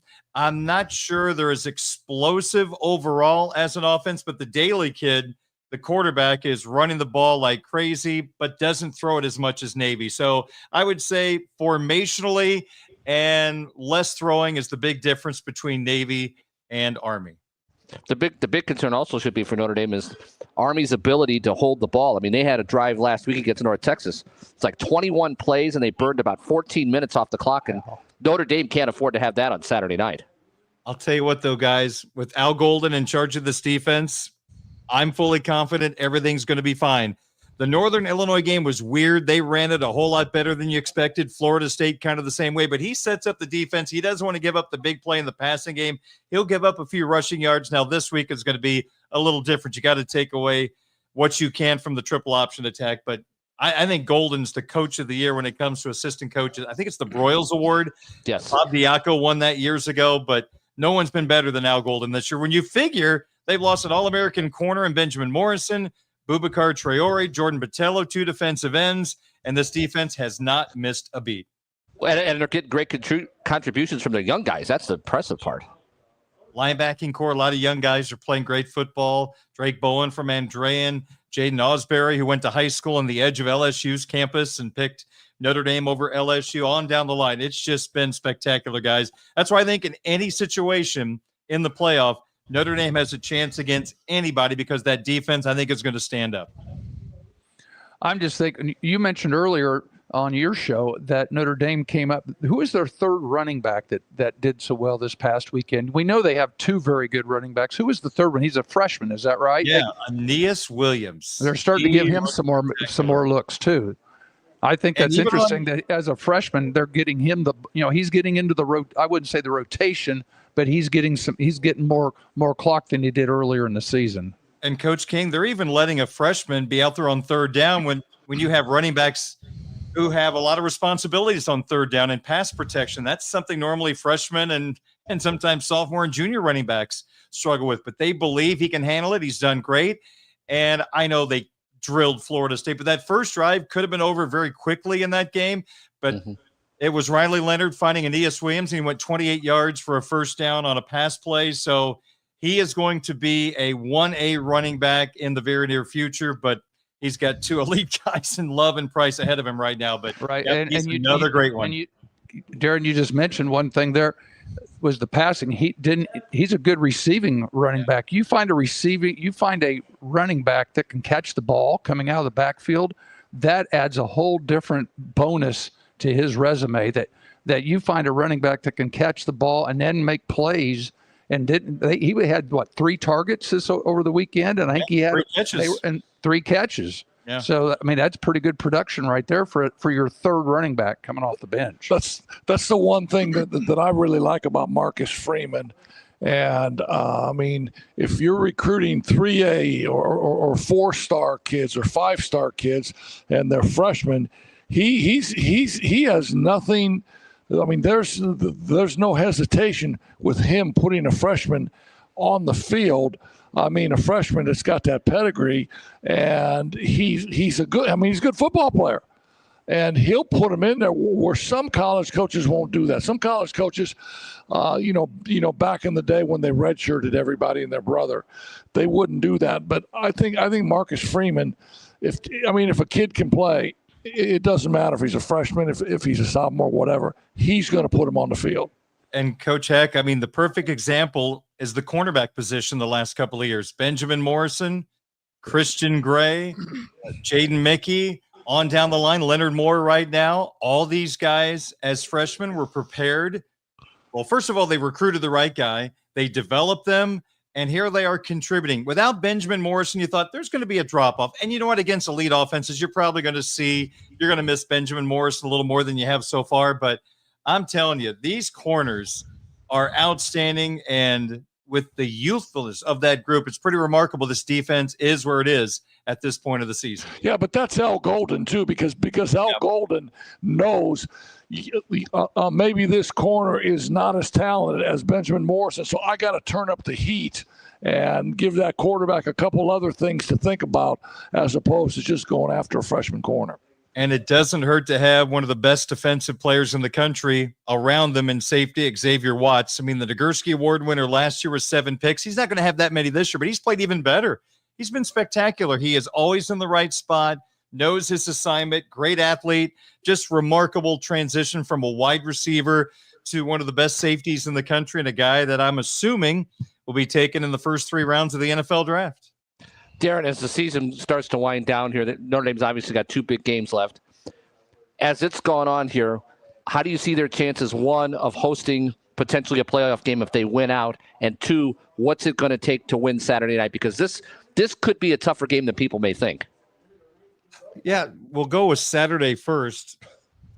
I think, first off, to be picky in a 21-point victory, I would say there was more to clean up from the Virginia game than some of the other blowout wins recently. The offensive line wasn't very good in that game. They had a lot of penalties that hurt the team, missed assignments. I mean, they just got named to the Joe Moore Award semifinalist for the best offensive line in the country, and they celebrated with kind of a clunker. The wide receivers have got to be better. Separation, catch the darn football. That's a major problem right now for this football team. So they got to take care of themselves. But I think they're going to be okay in this game. Again, I hate to say it again, but Al Golden has this defense playing great football. They have been prepared for assignment football. They were ready for Navy. I can't believe they're not going to be ready for Army. So they're favored by 15.5. I'm comfortable with that.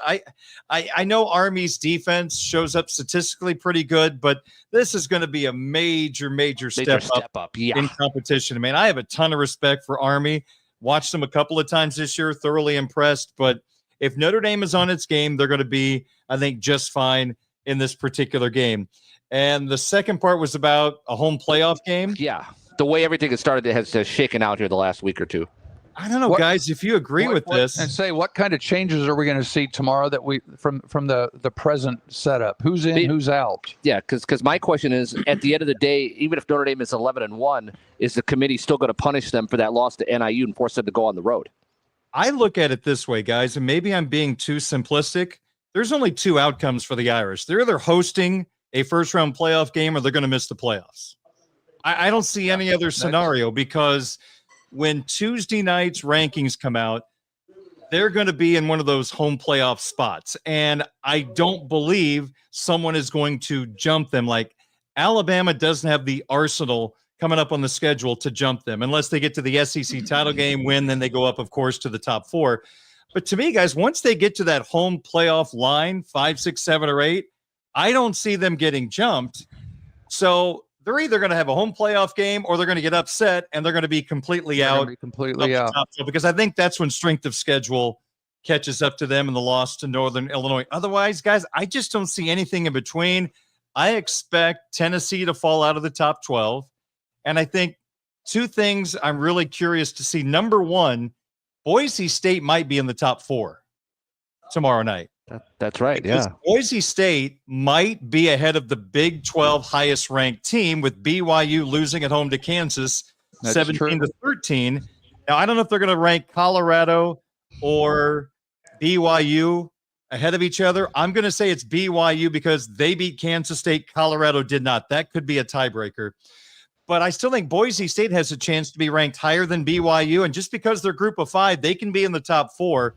So I would not be surprised if it's not Oregon 1, Texas 2, Miami 3, Boise State 4, and then BYU might be 12, and that means they would play Ohio State in Columbus in the first round. So I think Tennessee is gone for now, and I think the real interesting drama is going to be, is it Boise State or BYU or Colorado in that number 4 spot? So here's a great question for you now, because IU – realistically, IU will finish with one loss probably, whether it's to Ohio State Saturday or in the Big Ten championship game to Oregon. Where would IU be slotted as a one-loss team, do you think? I wonder, guys. I talked to myself, I guess, on my show tonight about this.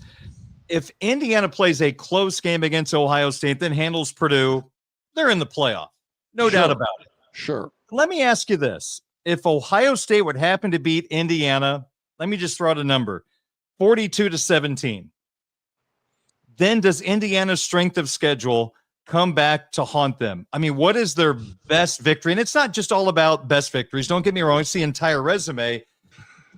Here's my argument against with what I just said.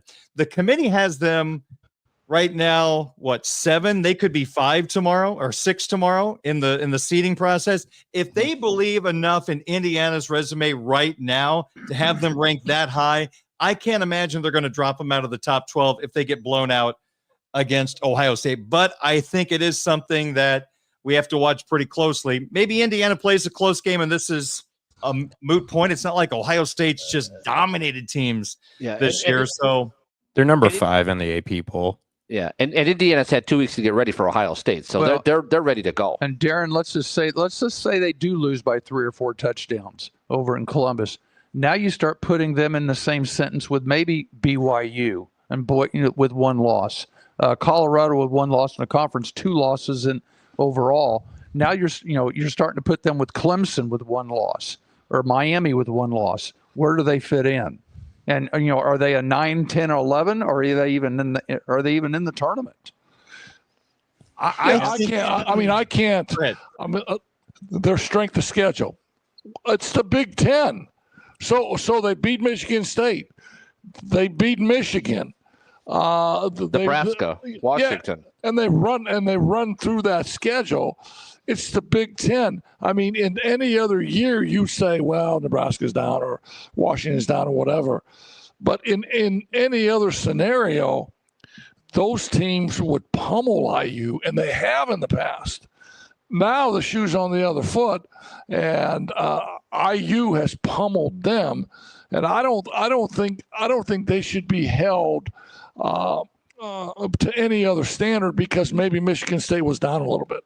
because maybe Michigan was down a little bit, because in the past they get their ass handed to them by those teams. Now they're handling asses all up and down the schedule. Well, you can only play who you're asked to play. Exactly. There's no doubt about that. You know, their strength of schedule is 100. I think Notre Dame's right around 73. Alabama, for example, is 11. So I think analytically, some of the stats, Indiana looks the part. It's a shame they haven't played a quote-unquote more difficult Big Ten schedule. As an Illinois fan, I wish Indiana had our schedule because we went to Nebraska, to Penn State, to Oregon. I mean, those are three pretty challenging road games. Indiana's had an okay road schedule, I guess, a manageable road schedule, but it all changes when they go to Ohio State. I think they're going to be fine because they were seeded 7th in the rankings last week. They're going to move up to 6. In my opinion. Well, no, they're not, because Penn State's still going to be there, which I don't agree with. Probably Indiana's going to stay at number 7, so they still have a home playoff game. But if you lose bad to Ohio State, that's when I get a little nervous. I still think they're in, Coach, but I think it does get interesting because you know the committee loves the SEC, and with that log jam of teams, Georgia, Alabama, Ole Miss, and Tennessee, they've all beaten up on each other. I don't know how you rank those teams. I'm going to do this off the top of my head. Alabama beat Georgia and lost at Tennessee amongst that group. Georgia lost to Alabama and lost to Ole Miss and beat Tennessee. And Texas.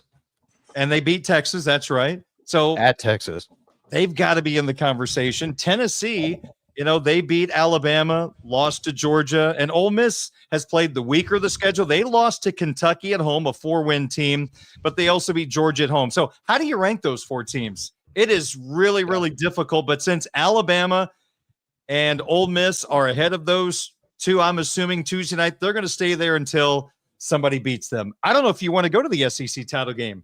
Honestly, it might knock you out of the tournament. But somebody mentioned that same. I had listened to that people on the radio about, yesterday. One of the SEC guys was like, okay, if you're Georgia, do you really want to go to the SEC title game and risk a 3rd loss? I don't think so. Yeah, I mean, their conference season's done because all they've got left is UMass and Georgia Tech. So they're in the clubhouse. Well, the Texas and A&M both have 1 loss, and they play each other Thanksgiving. So one of those teams will be number 1.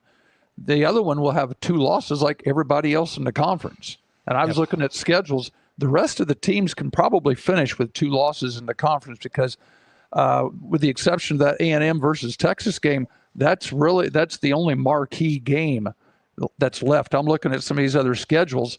You know, most of them are going to be your rivalries. You know, Ole Miss has to play Mississippi State. South Carolina's playing Clemson. Alabama plays Auburn. Tennessee plays Vandy. Georgia plays Georgia Tech. I can go on and on with the in-state, you know, their Oak and Bucket games, so to speak, or the Iron Bowl games. But the biggest one is Texas and A&M, and they both have 1 loss. And that's going to be fascinating. If A&M wins, and that's at Kyle Field, Notre Dame fans know what it's like to watch their team play there. A&M is 15 right now. If they beat Texas, you talk about chaos at the back end of the top 12 coming down the stretch. It's going to get impossible to try to separate some of these SEC teams. If A&M wins, I mean, if you look at Texas' schedule, everybody talks about Indiana. It's not like Texas has beaten Murderers Row. Yeah, who's Texas's best win? Well, it will be A&M if they beat A&M. Their best win is losing to Georgia. Well, I mean, I got it right up here. Colorado State, Michigan, Texas, San Antonio, Louisiana, Monroe, a lot of directional schools. Mississippi State, Oklahoma, Vanderbilt, Florida, and Arkansas are their wins, and they got Kentucky at home this week. When's the committee going to start punishing the SEC for only playing 8 conference games while the rest of everybody else plays 9? I don't what because Alabama can go out and play Mercer this weekend, and the committee doesn't look at it and go, wait a minute, you're not. We kind of have a great strength of schedule, but you're playing as Heck likes to call them, tomato cans in the middle of the conference season.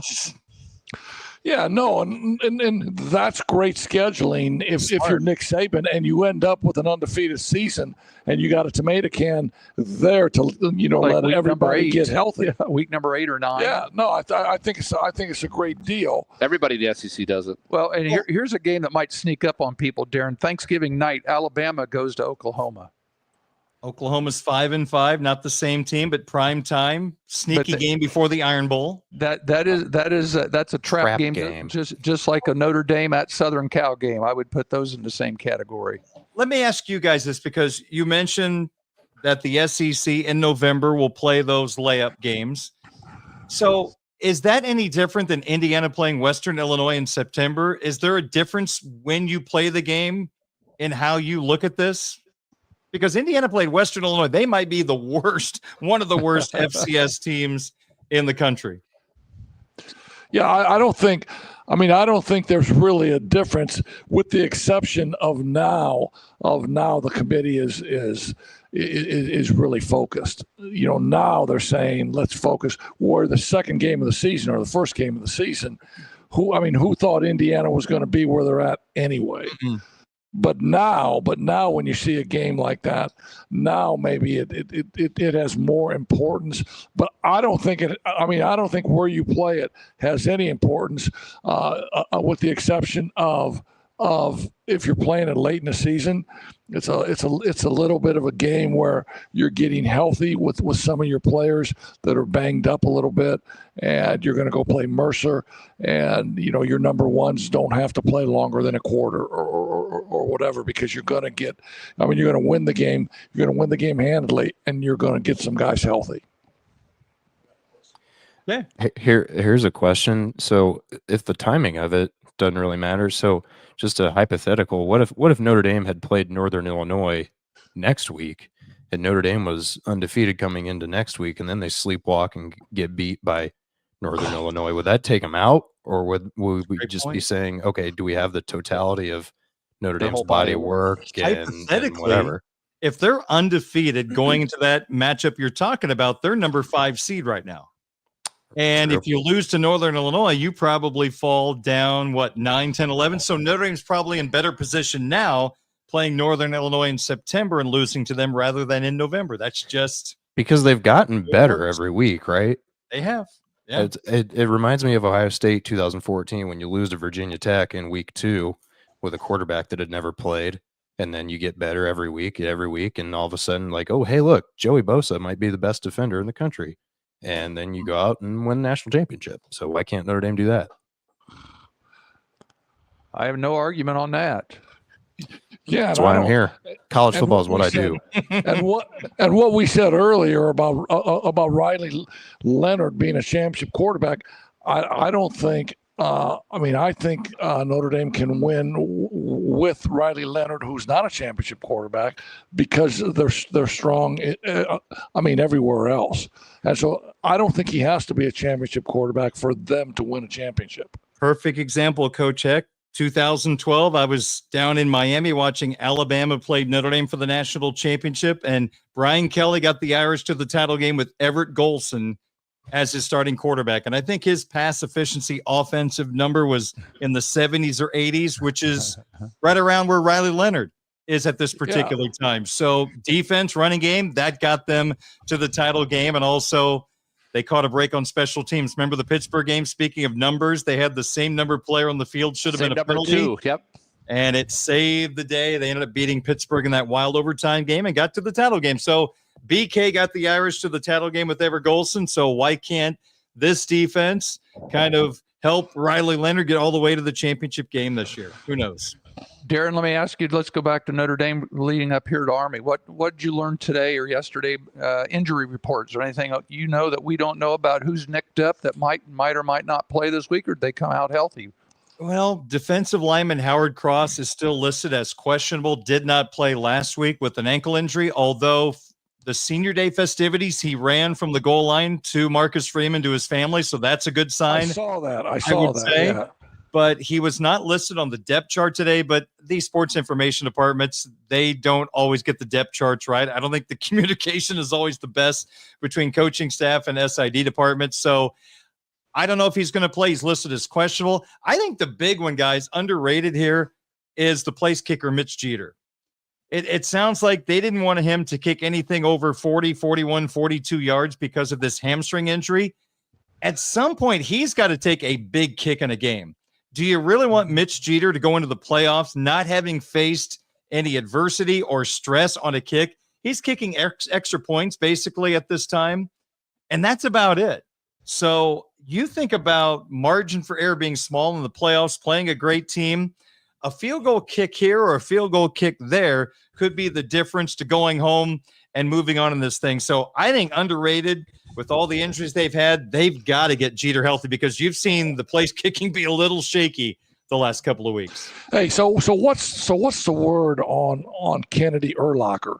I mean, I see him, when he gets his minutes late in the game or whatever, he is always around the ball. He plays so fast. He is fast. And his last name is Urlacher.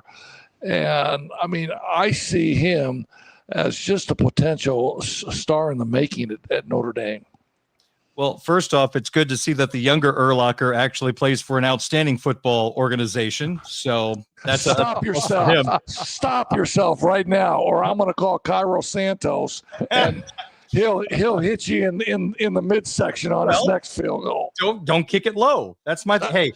My Broncos the week before had the same thing happen, so I can't say anything. I'm laughing at myself, but seriously. Coaching staff loves him. They always speak highly of him. He does play fast, explosive. I'm really curious to see in time when the safety position opens up a little bit, how he fits into it. Yeah, he's an interesting player. Yeah, no. And so, okay, let's go to the not for long league. Oh, no. For a couple of minutes here.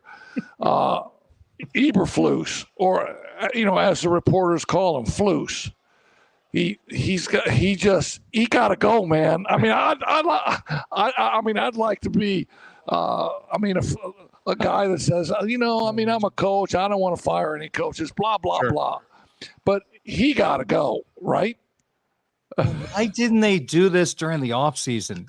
How many times have the Bears brought in a new quarterback and they keep everybody around and then they get rid of them and then they bring in somebody new and then just the quarterback just fades away and rides off into the sunset? You had the chance without knowing the negotiations, but let me just say this generically speaking. I think you'll be okay with me saying this. They could have had Jim Harbaugh. And Harbaugh has a track record wherever he has gone, having great success. The LA Chargers had one of the worst defenses in the NFL last year. With the same personnel, they're in the top 3 right now. Now, Mentor's done a great job as coordinator, but Harbaugh is a big part of that. You had the chance for the gold mine hire, and you stuck with Eberflus. This is just my personal opinion. If I'm bringing in a quarterback, especially when you take number one, a franchise guy, I want a head coach with an offensive background. I know you can get a coordinator and a quarterback coach that's going to help him, but I want an offensive-minded coach. I look at my team. We got Sean Payton. He loved Bo Nix, and that's working out pretty well at this particular time.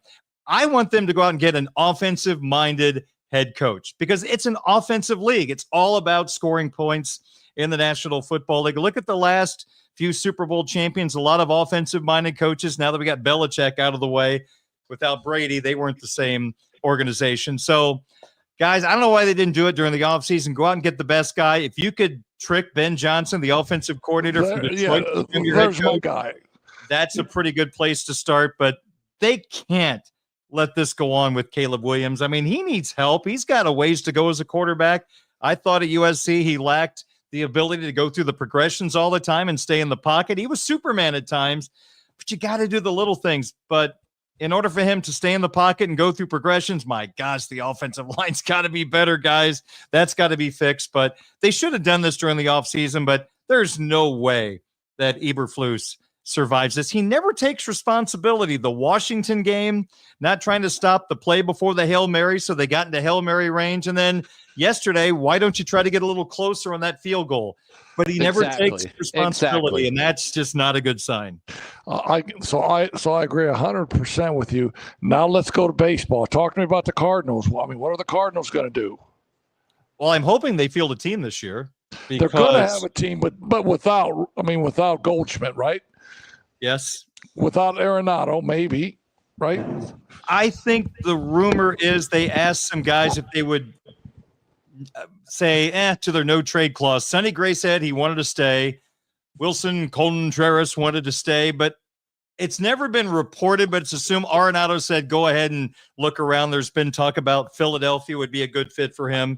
So it's just a team right now that's in disarray. Supposedly they want to cut salary so they can now pay for some of the things they should have had years ago in their minor league developmental system. So I do not expect, Coach, the Cardinals to be a very serious contender in 2025, despite having some good young players and probably 2 young starting pitchers. They're going to be decent, but I don't have a lot of optimism right now. I mean, Wilson Contreras at first base, can he catch a baseball on the ground? Can he dive to his right? If the throw goes into the runner, is he going to get injured like he did as a catcher?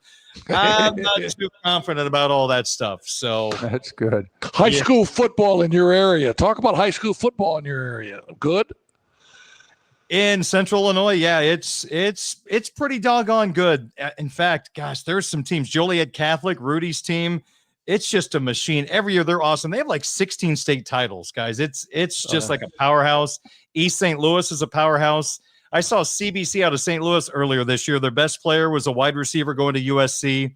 So there's less option football in Central Illinois compared to Northern Indiana, which is kind of interesting. There's a lot more spread offenses. So there's not too many Bart Curtis, Keith Kinder type teams back home in Central Illinois. It's a little different. Well, I understand you wrote me a little note. You met one of my buddies from Texas that has migrated back up there, Dan Rourke. Tell me about your meeting with Dan. Yeah, he spent 23 years at Chatham Glenwood High School after coming from Texas and had great success with that. It was Redskins. Now we have to be politically correct. They're the Titans.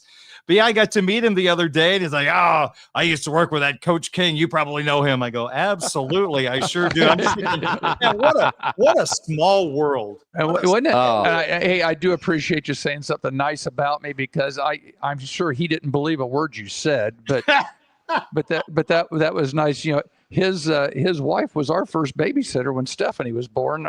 So Stephanie and his kids all grew up together for those 6 or 7 years I spent down in Plano, Texas. That's amazing, man. I was trying to remember where you guys were. Plano. Well, we were in Plano when Plano was one high school. They had just won the state championship in 5A, and they were getting ready to split into 2 high schools. And so all the staff from this one middle school went over to Plano East, the new high school. Dan and I were all imports. He came in from Illinois. I came from Indiana. Another guy came in from Grand Rapids. And we became the new staff at what was then Williams High School, which was a 9th and 10th grade. And I still remember the first football game I went to the previous year was at Texas Stadium. It was Plano versus Highland Park. And Billy Ray Smith Jr. was playing for Plano. Wow. And Hugh McElhenney was playing for Highland Park. And there were 54,000 at Texas Stadium for this high school football game. I'm going, whoa, I think I could like this. Is that why you go to that PGA Tour stop down in Texas? Is that near Plano? Yes. Matter of fact, my 2 brothers live in that area. One lives in Carrollton, one lives in Garland, which are on both sides. Plano is now it's a town of about 400,000 and has 3 high schools in it. And my sister-in-law was the principal at Plano West when it opened up. So it's a school that's been there 25 years, but she was there when they opened it, and she just retired here in the last year or 2. Kathy Benj King. They all know Miss Kathy over there. You also know somebody that lives down here too. Oh yeah, my son Scott, the airline pilot.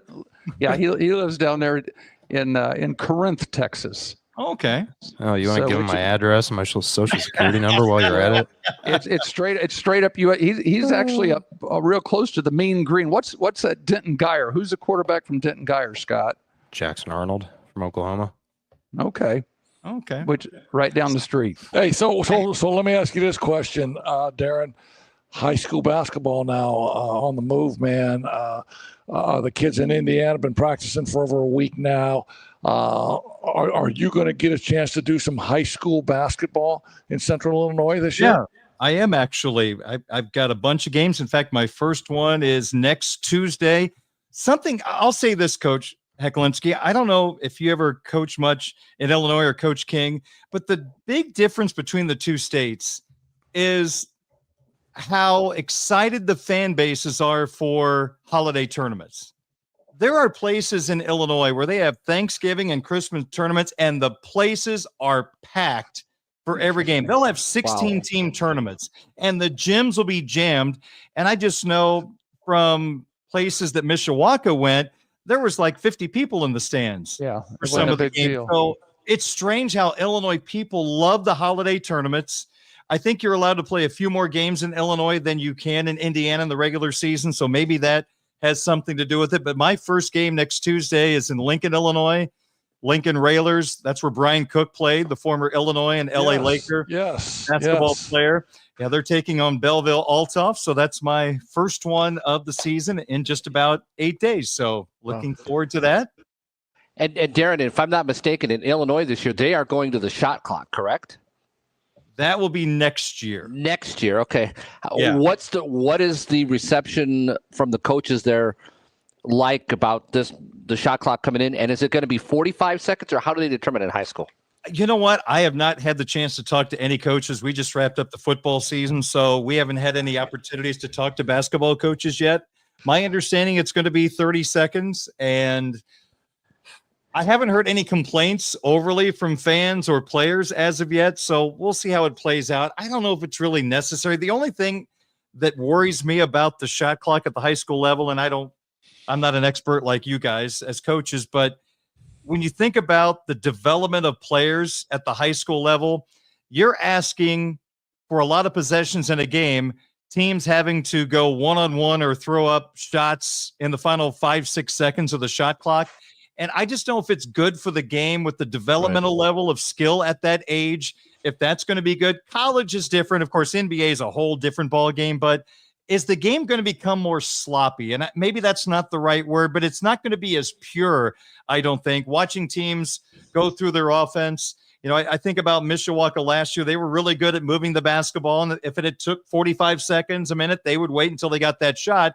That era is now over, so that Mishawaka team forced to play in a 30-second shot clock with, I think, the inability maybe to make moves off the dribble would have really hurt them, and I'm not sure they would have made it, to as far as they did last year with a shot clock. So I think it changes a lot of things. I'll let you guys talk. And the thing is, too, Darin, because I run the shot clock at Holy Cross, and I can tell you, I've been doing it a long time. There are still some challenges for me at times.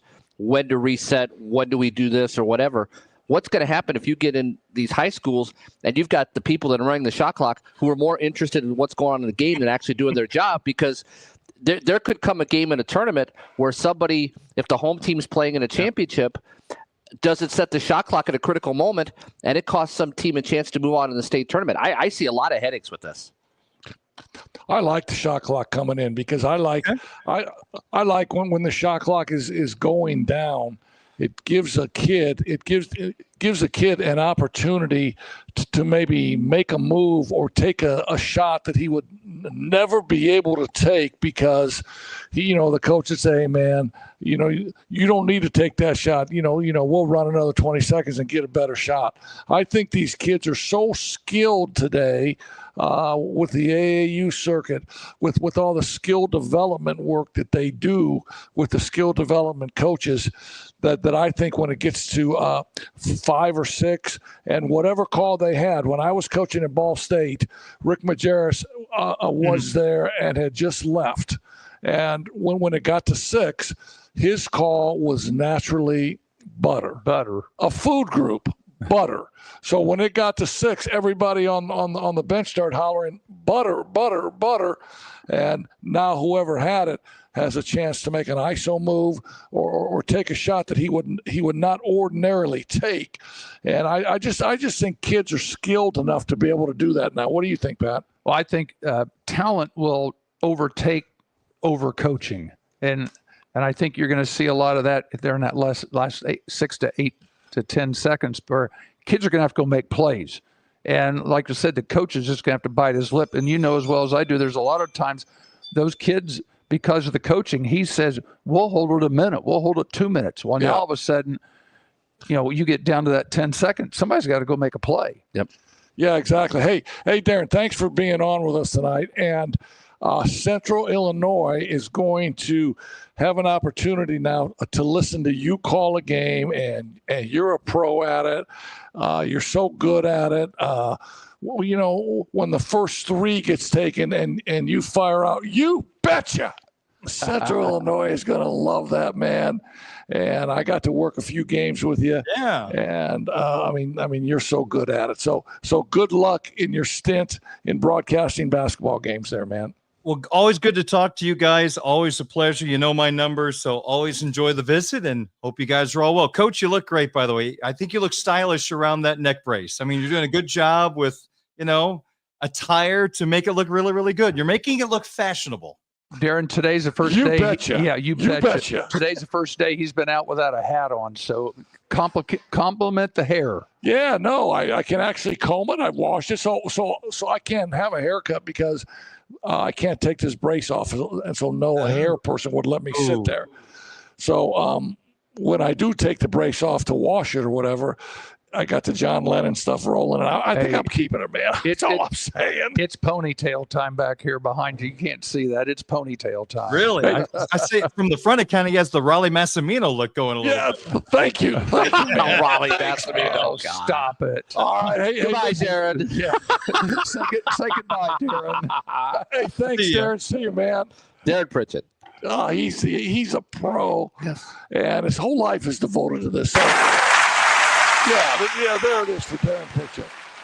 So, like you and me, and Kenny, we delve into it a little bit, but because it's his life and his livelihood, he delves into it 24/7. So him and Allison Hayes and Chuck Freebie and those people that delve into it 24/7. Tanner Camp. Tanner Camp. Yeah. They know it all. And it's so refreshing and good to be able to talk to. I agree. Scott, do you want to take one more break before we finish up on some stuff? Yeah, we can. Here, let me. I don't want to play the other video again. So, let me pull up my document where I have all the stuff that I say beforehand. That's fair enough. And then when you finish with that, we're going to come back with our Stephen A. Smith Award here And our Fricks Game of the Week. Okay. I'll go full screen for myself real quick, and I will tell you guys all about Tony Letcher with Health Markets Insurance. If you're looking to up your game with health insurance or Medicare, call Tony. I believe I'm doing this off of memory now. It's 574. Oh, no, I've got it. Never mind. 574-307-8882 or tletcher.com, tletcher.com, and he will hook you up there. He's been with us now. This is year 2. He's like the guy for us. So make sure and hit Tony up. He's really good at what he does. Also, speaking of people that are really good with what they do, and we were talking about the Batesville Casket Company earlier. Well, I can tell you somebody that probably uses Batesville Caskets is Hahn Funeral Homes. The loss of a loved one leaves you with a lot of questions and stress, and they're there to make that process as easy as it possibly can be. So if you unfortunately have somebody close to you that died and you're in charge of putting together their funeral arrangements, Hahn is your place to go. It's HAHN funeralhomes.com or call 574-255-1474. And then Frick's Driving School is number 1 in Northern Indiana, and you know what? Number 1 in the world. Number 1 in our hearts too. Go to fricksdrivered.com or call 574-256-0650 or comment in the chat that you need driver's ed, and we will have Mr. King here in the middle go drive with you. How about that? And I drove with him. I think I'm doing a pretty good job. The drivers down here in Texas are a little bit crazy, and I think the only reason that I was well prepared to handle the Texas roads is because of Frick's Driving School. So with that said, here they are. Patrick King. And what about Steve Dorbin's Old Town Tap? Well, what a great place to come in, sit down, have a couple of beers. The food is amazing. It's just a great place, great camaraderie place to hang out. And stop on down here at Steve Dorbin's Old Town Tap. Scott, why don't you talk? Let's go ahead and do our special awards tonight. The first one will be our Dumbass of the Week award. And they've earned this one. That's one of my favorite parts. Scott, you have this video. We're going to kind of maybe just work with this. Let's talk about the end of the Louisville-Stanford game. Some of you have seen this. So let me set this up for you. It's a tie game, and Louisville is trying to score. They're at midfield, tie game. They throw 4 incomplete passes. So now Stanford has the ball. And let's see if we may just run play at a time and let this break down. Scott, go ahead and just let it run for the. Well, I've got it here at the 4-second mark when they have this penalty. Is that where you want me to take it from, or do you want me to go earlier? Go earlier. Okay. Back it up to when Louisville has the ball. It goes pretty quick. Let's see. There they go. Oh yeah. See, now we're a second down. There's first down. All right. All right. So can you make that picture as big as you can? They spike it on first down. All right, you can see they are on the plus 45. And they're not just trying to pick up yardage and try to convert. Like they're going for it. Yeah, so it's a tie game. All they need to do is kick a field goal. And this is Coach Brom from Purdue, who's done very well. The video was kind of choppy. All right. That one he just kind of dropped.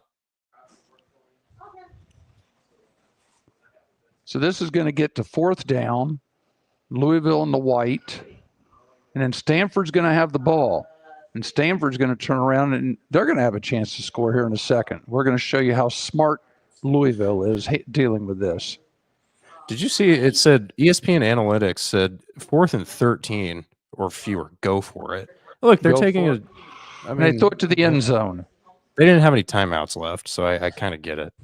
Okay. Clock stops, and now Stanford takes over. Stanford has the ball with how much time? 4 seconds. 4 seconds. 5 seconds. Watch this. This is the longest 5 seconds in the world. Now watch what happens here out of bounds. Well, I think the assistant coach bought the flag from the referee. I was gonna say that was a pretty weak way hit out of bounds. Yeah, with 1 second left, they've got a 15-yard penalty for unsportsmanlike conduct. So now they're going to line up and kick a field goal. Watch what happens during the field goal. 57 yards too. That's 50. Okay. Oh my word. The gunner on the right side. Louisville tries to block the field goal. 57 yards. They're going to try to block it. The guy jumps off sides, and he's not just one step. He is clearing the backfield. So now there's 5 more yards. So there's 20 yards of penalties after an incomplete pass. Now they kick the field goal with 1 second left. He makes it. Boom. And they win. That's how easy it looks, Chicago Bears. That's how easy it looks. So our dumbass of the week is Louisville.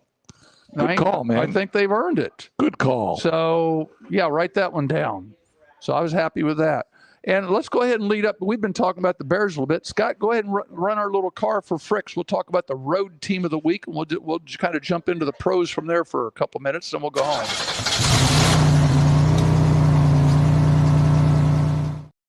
That segment always brought to you by Fricks Driving School. Give them a call, 574-256-0650. Or like I said, comment in the chat if you want to go drive. Yeah, I'm driving tomorrow. Well, we're going to jump to the pros here real quick. And unfortunately, it's not the Bears, but we can get to them in a second. I'm done with the Bears. It's the team south of here that decided that on Monday, we're staying with our quarterback. 2 days later, we're changing quarterbacks. We're going back to the rookie. Anthony Richardson. We're going back to Anthony Richardson. And the Colts have to go to New York and play against Aaron Rodgers. And they're behind most of the game. And they have the ball with, 2 minutes left? And they put on probably the best drive he's had of it in his pro career. The Colts score and end up winning. And because of that, the Colts are going to be my Fricks road team of the week. With that win, they are now 1.5 game. Yeah, they're 5-6, and they are 1.5 games out as we see Houston's playing Dallas tonight in a state rivalry game. If Houston would happen to lose tonight, the Colts are only one game out of first place, and I think they are either the 7 or 8 seed in the playoffs right now, if the playoffs took place right now. Are they playing for a trophy for that game tonight in Texas? I think that's called the Governor's Trophy. Okay. So my Frick's Road team of the week is the Colts. So, and I will say Anthony Richardson probably had his best game overall as a pro. He was 20 of 30 for 272 and he ran for a touchdown. He ran for that touchdown at the end. And I watched a little bit of it, and I thought they looked so anemic for 2.5, 3 quarters. And all of a sudden in the fourth quarter, it just took one drive because their defense, and let's face it, the Jets are no world beater. No. And Aaron Rodgers, I think I saw, who was a quarterback for him? Zach Wilson. Zach Wilson's winning percentage is several percentage points higher than Aaron Rodgers. So I think do you know who the quarterback was before Zach Wilson? I'm afraid to ask. It was Sam Darnold. And look at Sam Darnold with the Vikings now this year. Hey, can I ask you guys a question? Who cares? Cares? We're trying to diversify. Who cares? Hey, Because it's the only NFL team in the state of Indiana. Magic Mind is the absolute best. A mental performance shot, reduces stress, steadies and gives you calm energy, gives you focus and clarity. And Anthony Richardson must have drank about 4 bottles in the last quarter because he looked pretty good, right? Looked pretty good. Looked like he was making throws that he had not made previously, where he actually had to get a little bit of touch on it because he has the arm strength. MagicMind.com, but Anthony Richardson played 7 games in college. I know. He still should be in college. Jim Irsay is going to draft him number 5, whatever it was. Don't even start. I thought it was a Stop. mistake. What a great show, Scott. How much of him getting benched do you think was just needing him to be humbled a little bit? A lot. Yeah, hey, coach, take me out. Yeah. Hey, coach, I need a blow. I'm tired. I need a blow. Well, you know what? Really? One thing we haven't done this week is talk a little. I had stuff already for college basketball, so let's make sure we talk about college basketball next week. How's next that? week? I'm going to eat, you guys. Kenny, you're the absolute best, man. Thank you. And go Hoosiers. Yeah, so I want to say this much. I listened to the broadcast with Kenny and Johnny Be Good and Pat. Those 3 guys were pros, man. The broadcast of Mishawaka New Prairie was amazing. All right, Scott, take us away. We will see everybody same time, same network. Next week we'll talk about same bat channel. Same bat channel with the IU Ohio State game. Thank you very much. Oh, I hit mute too early. All right, we will see everybody next week, same time, same place. Shout out to all of our sponsors, and we love you. And make sure for those of you that cheer for Indiana basketball, make sure to turn your reversible Notre Dame football jacket the other way because Indiana apparently has a football team now. So see you later.